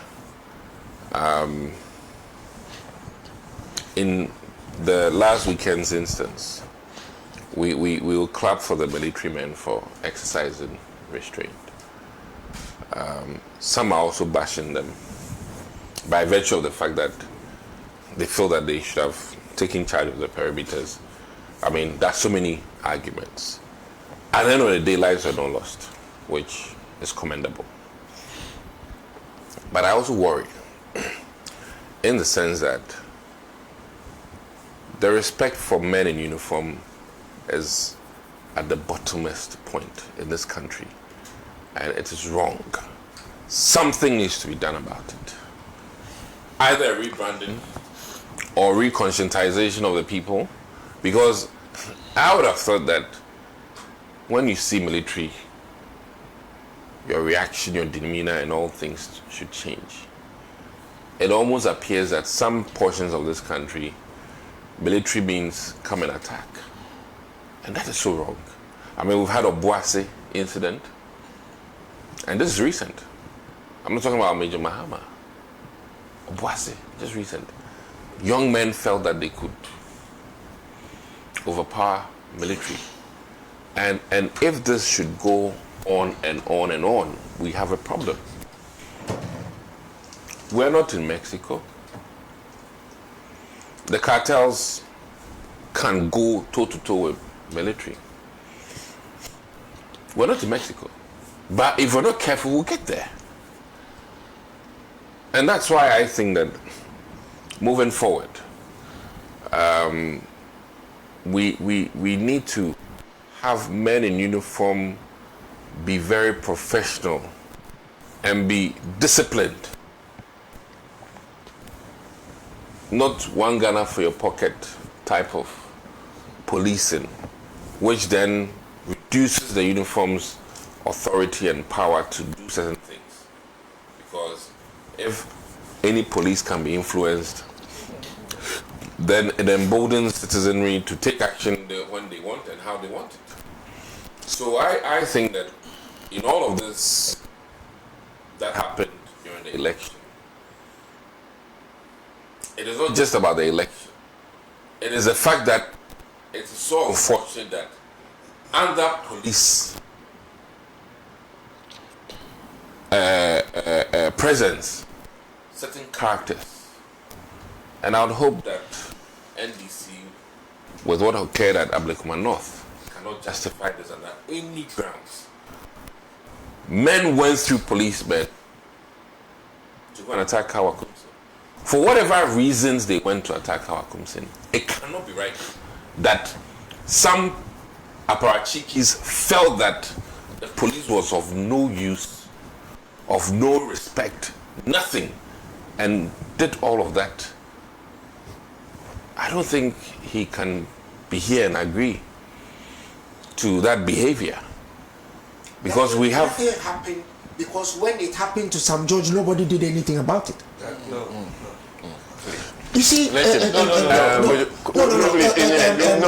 big brother, my big brother. Please. Do you agree with allow me? him? Hold on. Because he pointed at me. So let me respond. Yes, I understand that, but let him. Is precedent. No, let him. Law is precedent. Let him. Okay. But crime should not also be precedent. But the practice of can you law let him finish? Let him crime. finish. Okay. You can deal with whatever issues he's raised when it's your turn. What are you please. talking about? We won't talk about Ayahuasca was woman. No, but my Sam George do it, dear. My key point, if you would hear me out, is that 1, 2 wrongs don't make a right.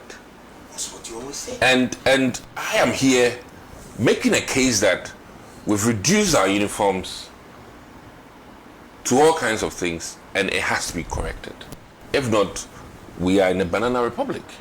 And I am hoping that, like I said, we, as characters in this political dispensation, we need to right the wrongs and ensure that people, whether in our party or not, will give respect to the uniform when they see it.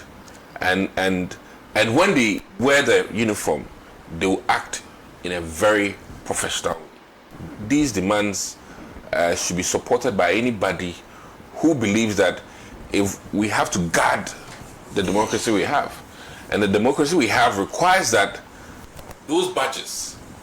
Listen, Donald Trump is making it very difficult for people who shoot and kill men in uniform, that they get life sentencing regardless. And there's a reason for that. So that before you gun down or attack a man in what do you call it? In uniform, you think 1, 2, 3, 4, 5, 6, 7 times, because that is the state. And that is what I'm driving at. And I'm hoping that, listen, you can cry all you want for some George. I'm crying about the country and the country's democracy. And what I'm saying here, respectfully, is that, one, the men in uniform need to act right. And how do we get them to act right? We don't put party people in those uniforms.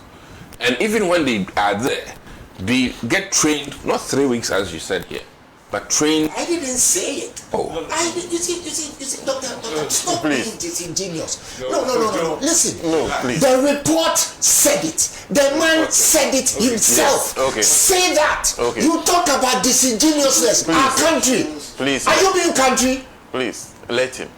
No. I say you're telling me I said it. No, he didn't say it. It was a report. In fact, the man said it before the committee. As he reported. Yeah. Okay. As the man himself confessed to the committee. Say it. Please go ahead. The NDC hasn't hired tags and put them in police vehicles. When you finish, I'll speak my piece. So my key point again is that for Mother Ghana and our future, it is important, and I'll repeat it the last, and then I'll end here. I'm happy that the Interior Minister has come out, and one key finding also, which you strategically maybe have forgotten, is the fact that a current Member of Parliament literally misinformed the public, literally cooked up a story.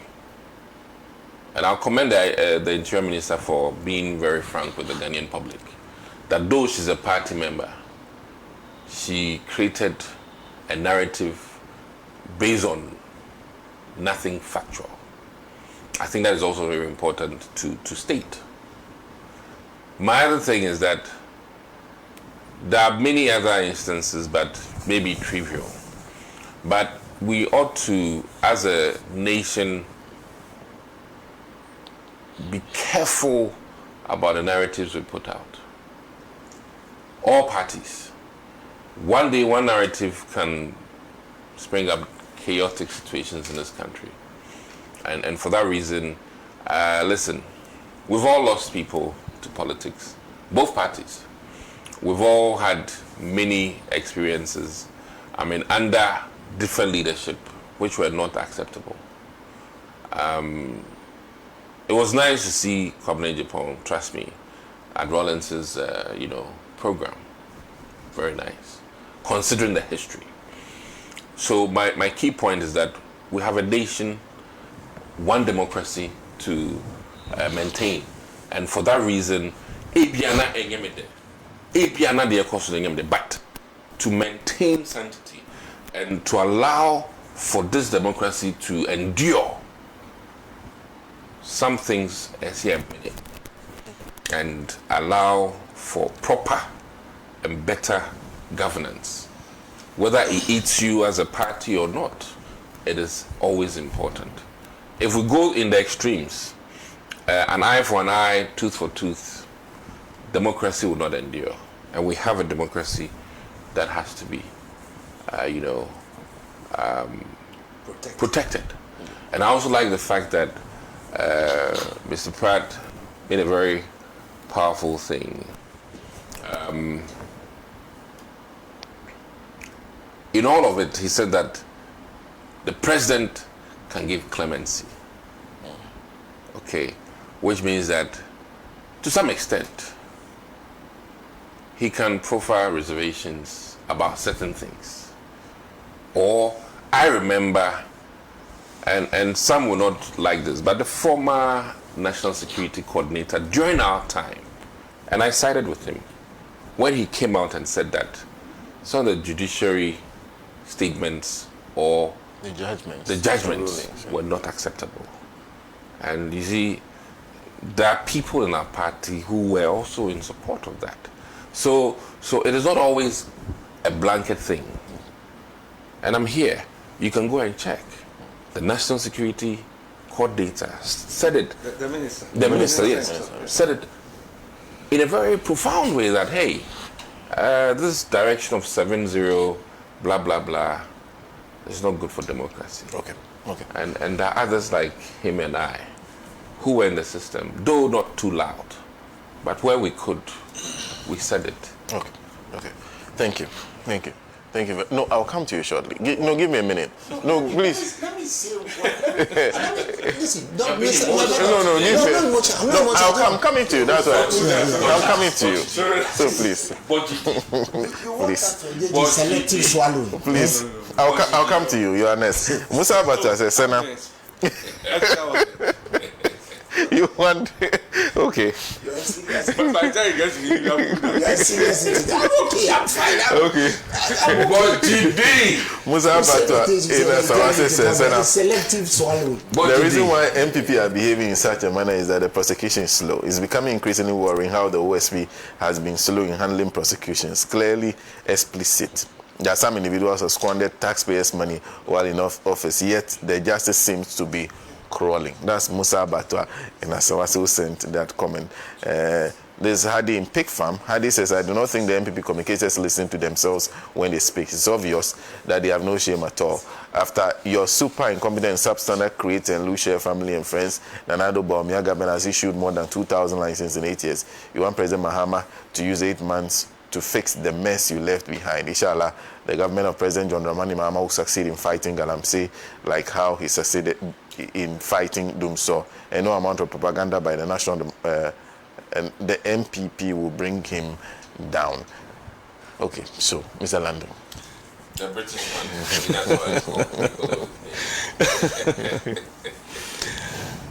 Thank you, Senna.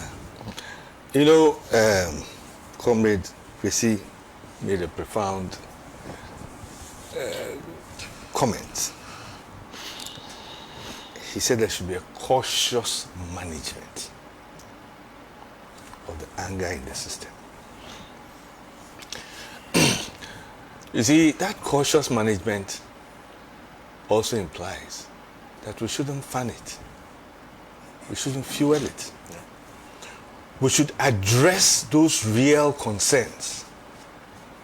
We should first of all recognize and accept that that is the situation that exists. And let that situation guide our actions and decisions and commentary. We shouldn't always necessarily be guided by what the law says, so therefore I'm doing this. But also at the back of your mind, be conscious of that reality, which I believe inspired what we are referring to about what the former Minister for National Security said. As a minister in those days, in the previous government, he knew that the government wasn't in charge of the judiciary. But the reality was that he had to draw attention to the potential of such a development because of the kind of perception it gave out. So these are real things. And it is the reality of these things that I focus on, not the politics. Yes, the law can say whatever, but at the end of the day, you have to read the politics. We've talked about bail conditions. Yes, but it is true. If the allegation is about 2 billion, how much do you expect? If you were confident, go and review. The lawyers know. You understand what I'm saying? Whether we like it or not, there's a heavy demand against for more rigorous action against Galamsey. Ghanaians are getting worried that water bodies are being poisoned. There's a threat to foodstuff production. even cocoa production, everything. The Galamsey people are becoming too boisterous. There is a strong fear. So when the situation occurs and the facts establish that yes, a member of parliament did lead a band of people to confront Naimos, those are facts. His actions led to the release of those persons who had been detained. Those are facts. So when that man goes before court, people expect that, notwithstanding the fact that he's an honorable member of parliament, he stands, that bail condition too should have reflected the mood of the people. That is my position. You see, and these are the realities, and we have to all manage it. Senna, I do not believe that we should remind ourselves of the pains. Look, many of us are walking around, we have major pains of things we have experienced. We shouldn't be reminding ourselves. It doesn't help the situation. President Kufuor's time, we had this Truth and Reconciliation. Would you believe that there were people who were arguing that some of these things that are being said are false, they're not true? Meanwhile, people are giving you their real life experience. Some of the perpetrators were there explaining why it happened, that it, and other people were saying this can't be true, it's false. Because some of them don't know that these things went on. So we as a country have been through all this. People have been arrested when they shouldn't have been arrested. Killed. People have been killed when they shouldn't have been killed. Government in, government out. It's happened. We shouldn't justify it. We should come to a point where we should... Because, you see, there are things that give rise to these things. And if we don't address the things that give rise to these things, it will always continue. If heavy bail sentence terms are not spelled out, next time somebody is doing something, you will think twice. And when those people think twice and we have better governance, there will be less anger in the system. Nobody will be talking about bail issues. Nobody will be talking about... Because the situation would have evolved into a better situation. That is what we all aim to achieve. Not that we keep repeating the same thing and justifying and accusing and counter-accusing. It doesn't help nobody. Ghana must progress. Those countries that are making progress, you think they're busy chasing each other? When they wake up in the morning, they're thinking about what they can do to bring progress into their countries. We wake up in the morning and we are discussing MPP versus NDC and people trading insults, sending messages of insults. This doesn't progress a country. It does not. We should be discussing new developments, positive things. I mean, how is our agriculture moving? How are we? Look at what's happening in Burkina Faso. A country that doesn't have 1/10 the rain we have. The water we are destroying with our galamsey, they wish they had 1/10 of that. Yet look at the agricultural production. These are the things we should be talking about. You understand what I'm saying? So, we are as a country, we are in a tight corner. We shouldn't underestimate it. Whether we like it or not, there are people who have put this country in a tight corner. The revelations that are coming out, they are members of the NPP. The other day I saw my good friend Koyo talking to his friend Richard Ayagba. And I could see that Richard was even shocked at some of the things that were coming out. His own party that he fiercely defending. This is the reality. So now, if certain people have done certain things, and as a consequence of which there's a certain heavy anger system out there, we all of us should deal with it in such a way that it does not explode. Look at some of the comments some people said. It's wrong. We shouldn't encourage it. We should say things that will give them hope, confidence that yes, justice will be served, the wrong should be righted, they will see progress, then they can become comfortable that, oh, there's a big push project, or, oh, the CD rate has come down. But until such time that people feel that things are being done, wrongs are being righted, no matter what is done, they will not be happy. They will not give up their best. So these are the things that we should be looking at. They are we can argue all we like. Yes, it's unfortunate. I condemn the action of any attack on anybody. Any member of parliament, member of public, military, non-military, any attack anywhere, I condemn. Why should there be an attack? But it is some of these incitements that cause these things. It shouldn't happen. You know, how many elections have we had? And on an election day, 7th December 2024, how many elections did we have? We have 44,000 polling stations. How many of those polling stations had incidents? Out of the 44,000. And then we keep talking about just from 2 or 3, and we keep repeating as though it happened in all the 44,000. I mean, let us put things in context, and when things are dealt with, let us let them pass. Then we move on. You understand what I'm saying? Because look, yes, I agree. Things were not right. Some wrong things were done, etc. But we are still a country that is admired by many of our peers on the continent. Go to Ghana, look at them. They change governments. Look at Cameroon. Even Tunisia. I mean, so let us look at the positives for once, and not just talk about that, you know. And look, President Mahama says he's resetting. This is the kind of reset I want to see. Let us reset this country. You know, let us move this country forward. Things have happened. It's past. Yes, it's gone. You know,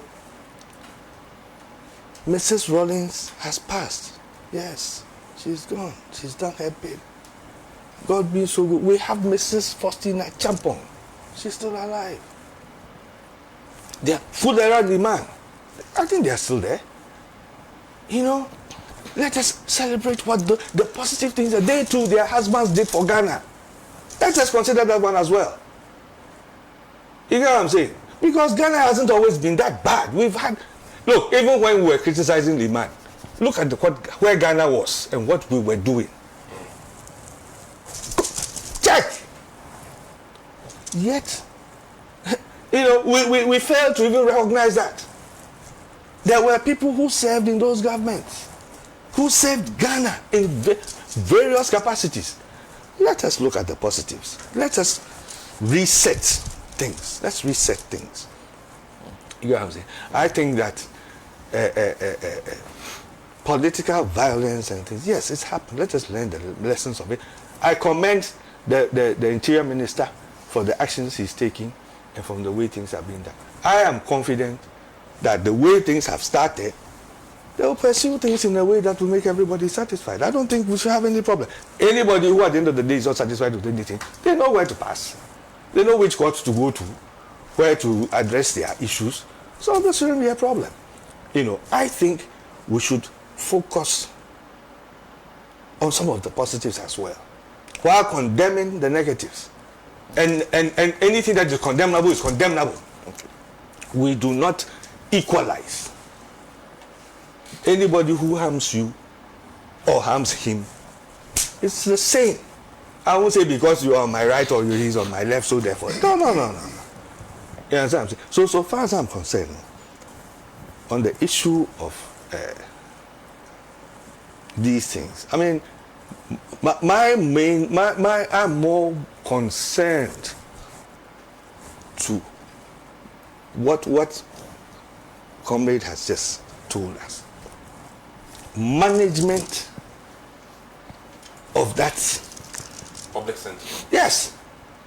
And politicians must be aware. One of the biggest problems MPP had was that they were completely deaf to public feeling at the time. Completely deaf. To the extent that when the results went the way it went, some people were shocked. How could you be shocked in such a situation? When the writing was on the wall. You understand what I'm saying? So we must all be alive to the realities for our collective good, so that we do things in a way that will bring progress and satisfaction to everybody. You know, otherwise we'll keep going back to the same thing all the time. We'll be coming backwards and forwards, It won't help us. Okay. Thank you. Thank you very much. If you're just joining us, this is the Mother of All Talk Shows, Alhaji and Alhaji. I feel one thing to do, just to acknowledge Kiss FM 89.7 in Takra, the Shine FM, Akachi 96.9, Hills FM in Adaklo 91.7, Newasi Radio, Katekrachi 89.7, Stella Radio, Dabala 97.1, Diamond FM in Tamale on 93.7, Baya Radio in Yendi on 106.5, there's Radio Kitaon in Saboba on 95.7, Benya FM in Almina on 105.7, Global FM 105.1 in Ho, Zeps FM 95.9 in Zebila, True FM 92.5 in Adeso. There's Lamara FM 89.1 in Tripoli, Boem 88.7 FM in Jessica, and Lukusi 96.1 in Virgo Lukwati, Tyne FM 90.9, Sekpele 104.3 FM in Likweto, the Makpini Radio in Pando. There's Denigba Radio 90.9 FM, Uti Radio in Damba. We are live on all these radio stations. Mr. Chumwafo.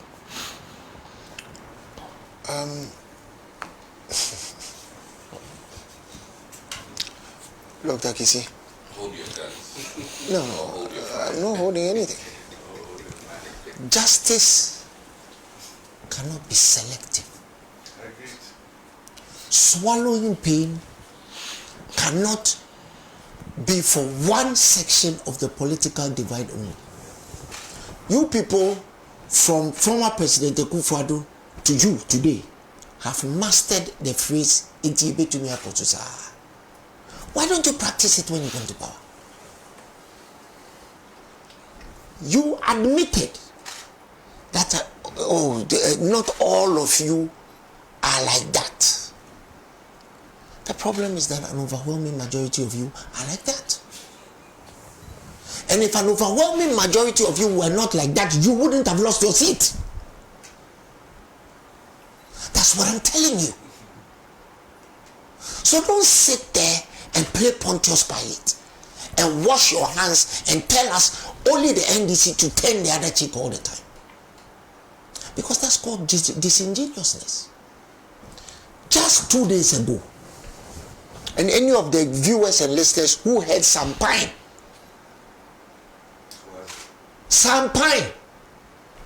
at Asempa promising the NDC that on the advent of an MPP government, there will be an Iyoko office in every district. And you sit there and you tell me about swallowing. Why? Do you only swallow on one side of your throat? He doesn't speak for all of us. No, he speaks for an overwhelming majority of you. I'm telling you, that's why you lost your seat. If even 10% of people thought like you wouldn't have lost your seat. If 10% of people thought like my big brother Philip London, he would have been one of the best and brightest. Just ask him how many building and engineering projects he's worked on. Why wasn't he made a minister? I know he declined during the Kufuor era. So what happened subsequently? Why Akufo-Addo doesn't know him when they were going on demonstration together? When they were sitting and eating together in Jake's house, Akufo-Addo doesn't know him. He didn't remember him. The reason why they didn't see the writing on the wall was that they were busy stealing. And the only thing that they have now is that they want to come back and re-steal. But you see, the people of Ghana are wise to politicians. Like you. I have been at variance with my party on so many things, and sometimes people are not too happy. But It is the nature of political discourse. But I can assure you that an overwhelming majority of our party do not want to go into government and steal.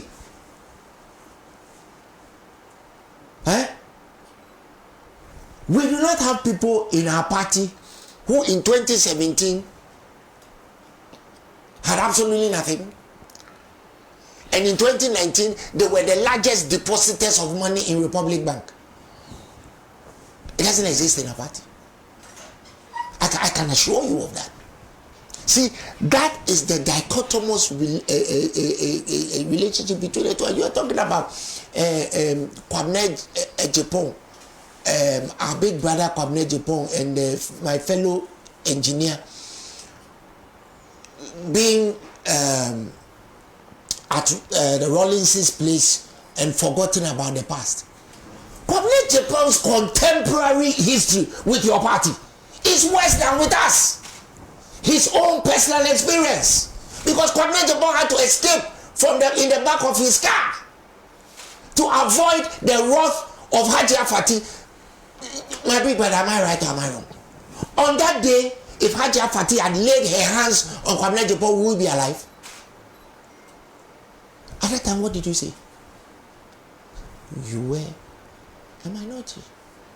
An infinitesimal minority. You know, you are very smart. You know about log graphs. You approach zero, but you never get to zero. You are infinitesimal.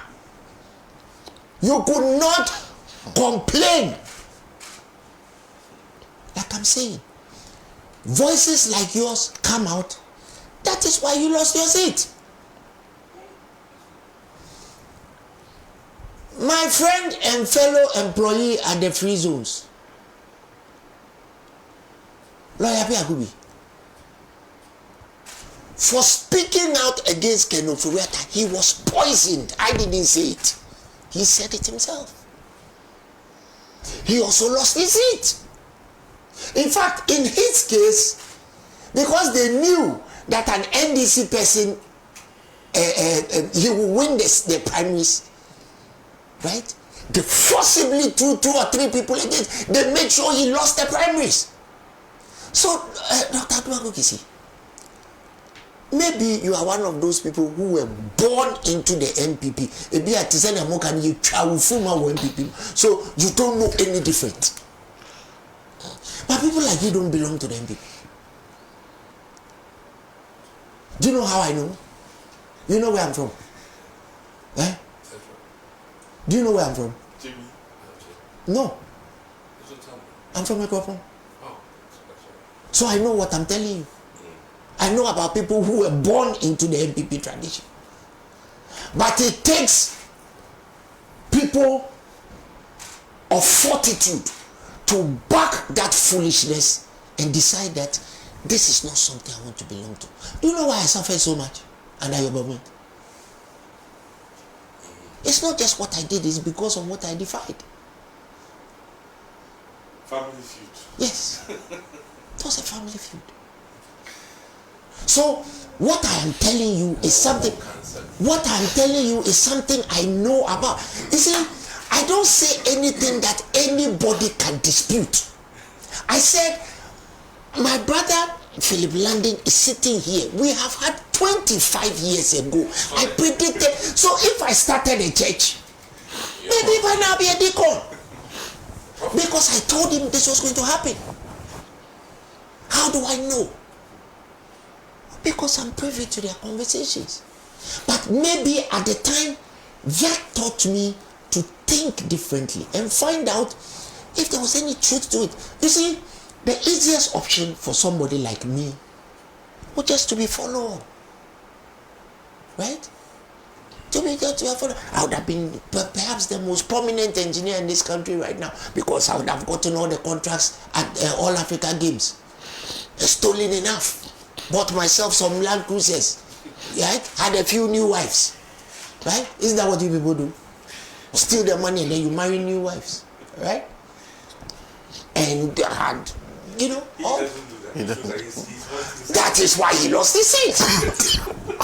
We're not talking about Look, I will keep reiterating. I said, minds like yours do not thrive in the MPP.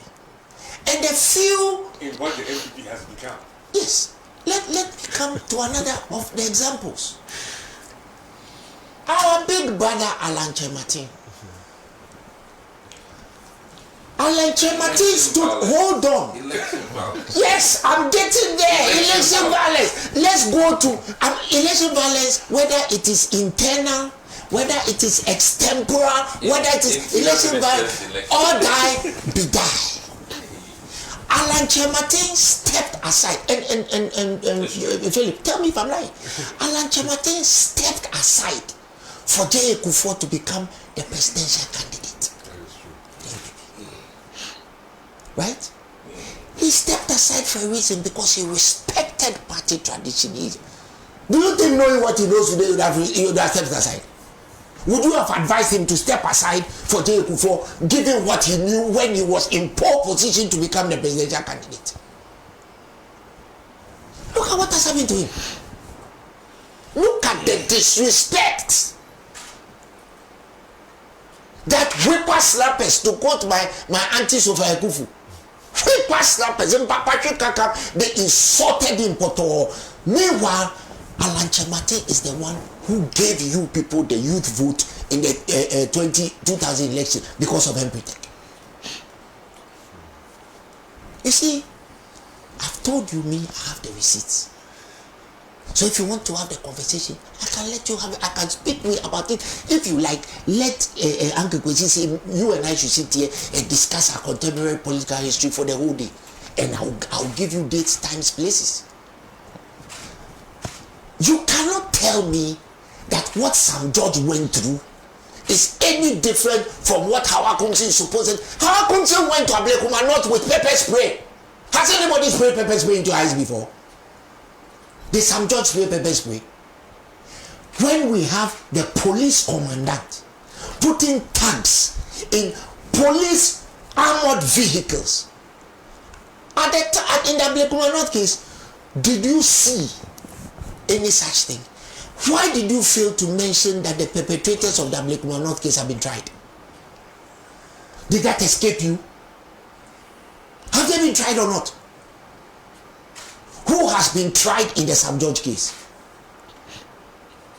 You see, Dr. Admagukisi, you are a fine medical professional. I always tell you, your father saved. You see, I'm learning from Kwesi.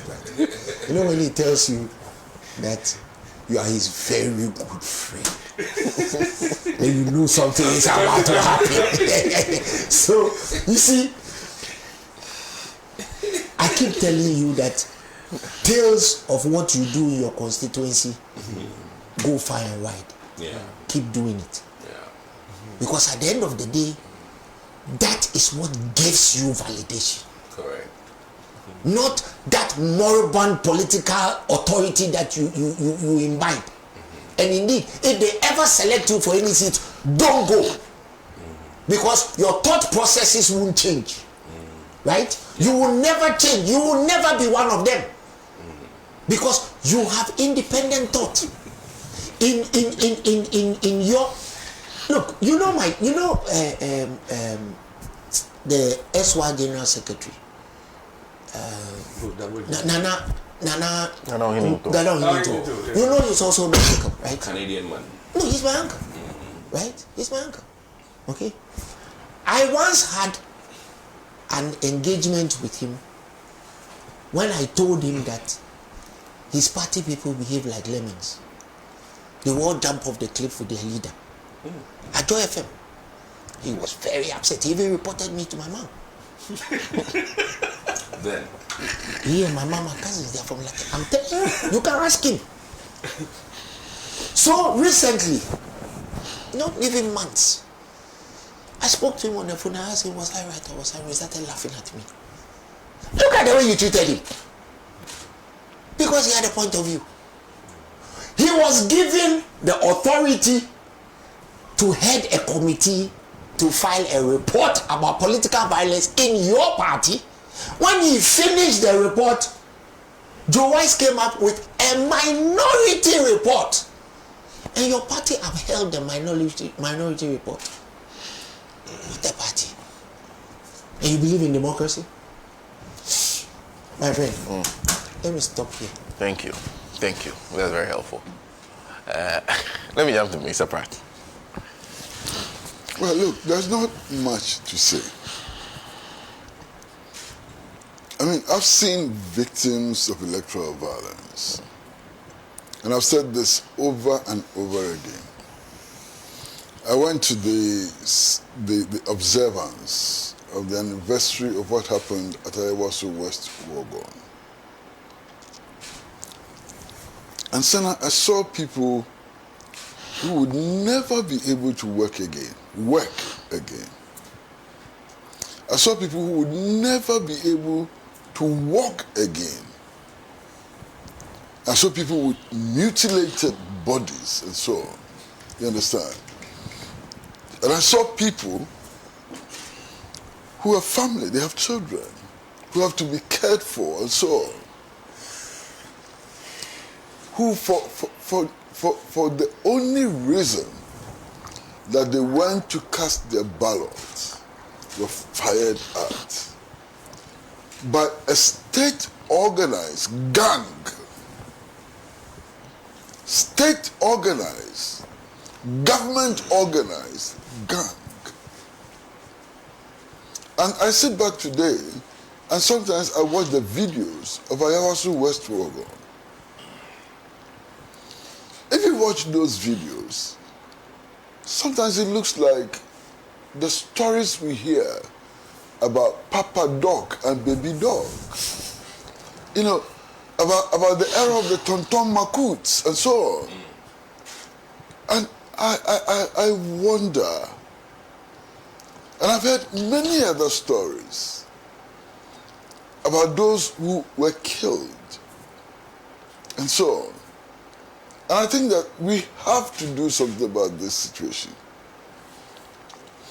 And one of the things that we can do about this situation is to re-establish the facts, to investigate these matters, and to make sure that the law takes its course. And that's why I was so very happy in the first instance when candidate Mahama promised that these matters will be investigated and that there will be action taken. You understand? That those responsible will be punished. Now, Sana, I was more than happy when the process of inquiry was established and it began to work. And I should have been even happier when the report of the inquiry was made public. Unfortunately, most unfortunately, the Minister for Interior misspoke. He misspoke and has led to all kinds of things. Can anybody deny the fact that death was recorded in elections 2020 and 2024 in that constituency? What is it? Kaswa? No, not Ayawaso. Nobody can deny the fact. People died. That is one of the most volatile constituencies in our country. There was one instance when the sitting member of parliament actually admitted that she went to the polling station with a gun and she fired the gun. Her own admission, her own words. So you see, when the Minister of Interior spoke and gave the impression that nothing untoward happened in that constituency, it was exceedingly worrying. Because something happened. You understand? And because the Minister of Interior misspoke, it had led to all kinds of consequences. I mean, debates, arguments about what the facts are, The current sitting member of parliament has had to hold a press conference. The former sitting member of parliament has had to issue a statement claiming she's been vindicated. There was one instance when she was actually on a radio station praying to God to forgive those who accuse her. And so on. And it is difficult for me to tell what happened. What really happened? And what is really contained in the report of the inquiry? You know, so I'm dying to see a copy of the report of the inquiry. I'm sitting back and I'm saying, look, perhaps what the inquiry said was that some facts could not be established because witnesses refused to come forward and speak. That's fine, no problem. But to say that witnesses did not come forward to speak and therefore nothing happened, when we have dead bodies as evidence, it's a bit problematic. You know, it's quite problematic. So I want to understand what is contained in that report. I haven't read the report, which is a handicap for me. I haven't read the report at all. What I know is what the Minister of Interior said, the reaction of the former member of parliament, the reaction of the sitting member of parliament, and the reactions of the public. That's all I have. Okay. So I'm really, really hoping that in the days ahead, I'll be able to get a copy of the authentic report to read in order to understand all of these and to place them in proper perspective. But otherwise, I think the fact that it appears that the Minister of Interior misspoke has more or less devalued and otherwise something that we should all have cherished and praised. You understand? But whatever it is, the figures are staggering. The number of dead, the number of injured. If I remember correctly, 14 people had varying degrees of injuries. And about 5 or 4 people actually died as a result of election violence. You know, and I hear this, and I compare this to what happens in other countries. I feel embarrassed. Masa, you go to a country like Cuba, you know those who supervise elections. You won't find one gun at the polling station. School children actually supervise elections. And sometimes when you tell others, they say, oh, because there's no competition. It's a lie. Elections are contested vigorously, seriously. If you want to be a member of parliament in Cuba, you have to come up with your plan. You have to show what you're going to do in the community. You have to be discussing the health needs of the people and how you're going to meet them. You know, it's vigorous. And yet it is being managed, the polling station is managed by school children. You know, but there's something else. I told a friend of mine who was so surprised. In a place like Cuba, being a member of parliament is not a job. You understand? So Sana, you are the presenter of a morning show in Radio Gold. When you win elections as a member of parliament, you remain a presenter of the morning show in Radio Gold and take your pay as presenter of the morning show in Radio Gold. When there's a parliamentary session, they have parliamentary sessions. Radio Gold then releases you to go to parliament and serve your community. When you finish, you come back to Radio Gold and work. There's no ex gratia award. There's no Article 71 office holders, nothing. So if you're a teacher, remain a teacher. If you're a university professor, remain a university professor. No special privilege. And it works. Thank you.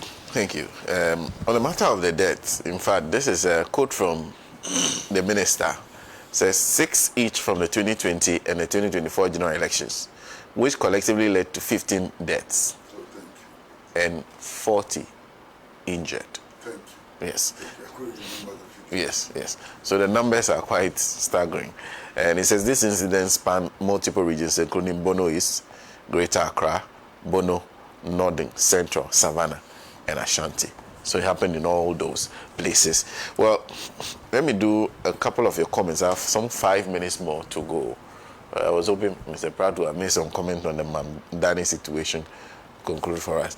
Anyway, but this is Niama who says, you see, if all of us agreed 100 that anybody who has stolen from Mother Ghana should be prosecuted and jailed immediately without delay, it means a lot.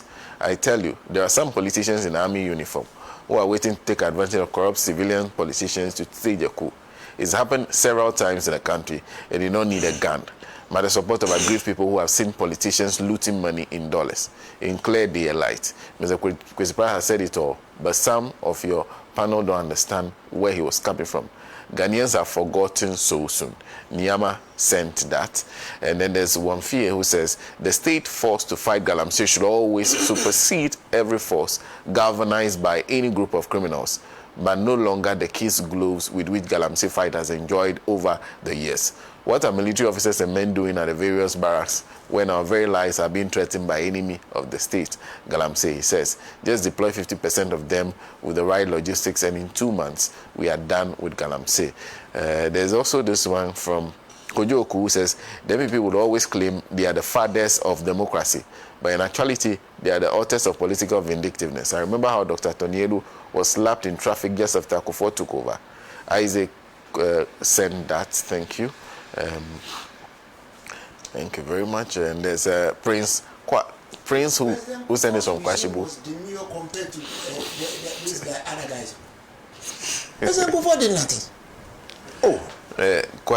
Prince of Kwashibu says, please tell Kojechi Mbuafu that Dr. Admakuk has already been vindicated at Anyaso Utom, and we are patiently waiting for him to return for the seat in 2028.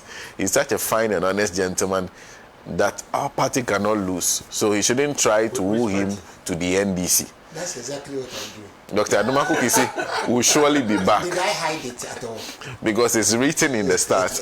I also condemn violence of any form, and what we witnessed in the last elections must never happen. Who said he's going to NDC? You can get him.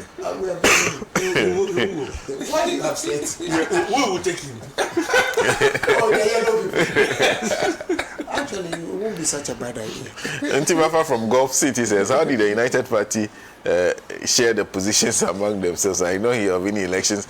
Now, remember that the arrangements currently are interim. We are yet to get their final certificates. Yes. So these executives are in place to do. And who is asking that question? I don't know why Ntibafa. Ntibafa had. Which position would he take? Well, he can come and contest office on the position. So the problem is interim. It's interesting that's Ntibafa's concern. Tori from Boga says, good morning. Please don't. People don't respect soldiers these days because the soldiers do not respect themselves. Gone are the days you do not see soldiers just moving around. You only see them when it's needed. What do we see now? Soldiers in uniform at the clubhouse and pubs dancing. How will others respect you? When they change, they will receive the respect they need. Tony sent that from Boga. Tony, is it Ajika Richard? Says, any current MP trying to hinder the fight against Galamsey will surely lose the election 2028. God himself will start fighting them. Ajika Richard sent that from Denu Afia Renigba. There's this one. It says, Senator, please ask the MPP man.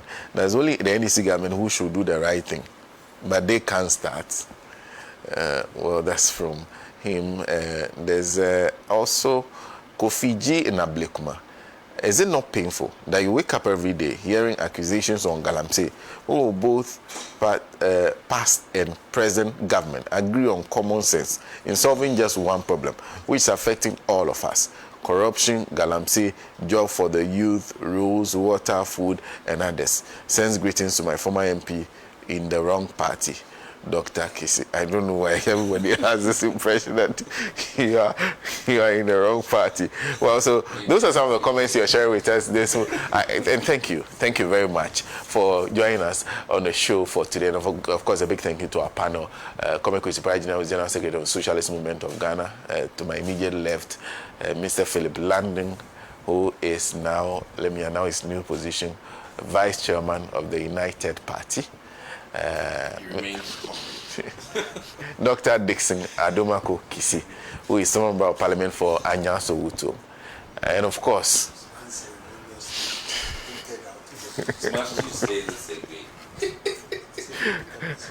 every time we come here and you come and he's here, everything you say, you always remind him that he was kicked out of Parliament anyway. But thank you always, as always, to see Engineer Kojo Chomboafo, who is a leading member of the NDC. Yeah. You like that one better? Okay. Your other post is quite scary, to be very frank. Of all the posts I've heard, yours scares me the most. I am Senna Nomo, and of course, you're a big part of the show. Enjoy the rest of your weekend. Have a fruitful week, and we say a big thank you to our partner stations across the country. The program was live on Pan-African Television, on TV, and on social media, and of course also live on Radio Gold 90.5 FM. We'll see you same time next week. To lead his people into the land of freedom. He's the Redeemer.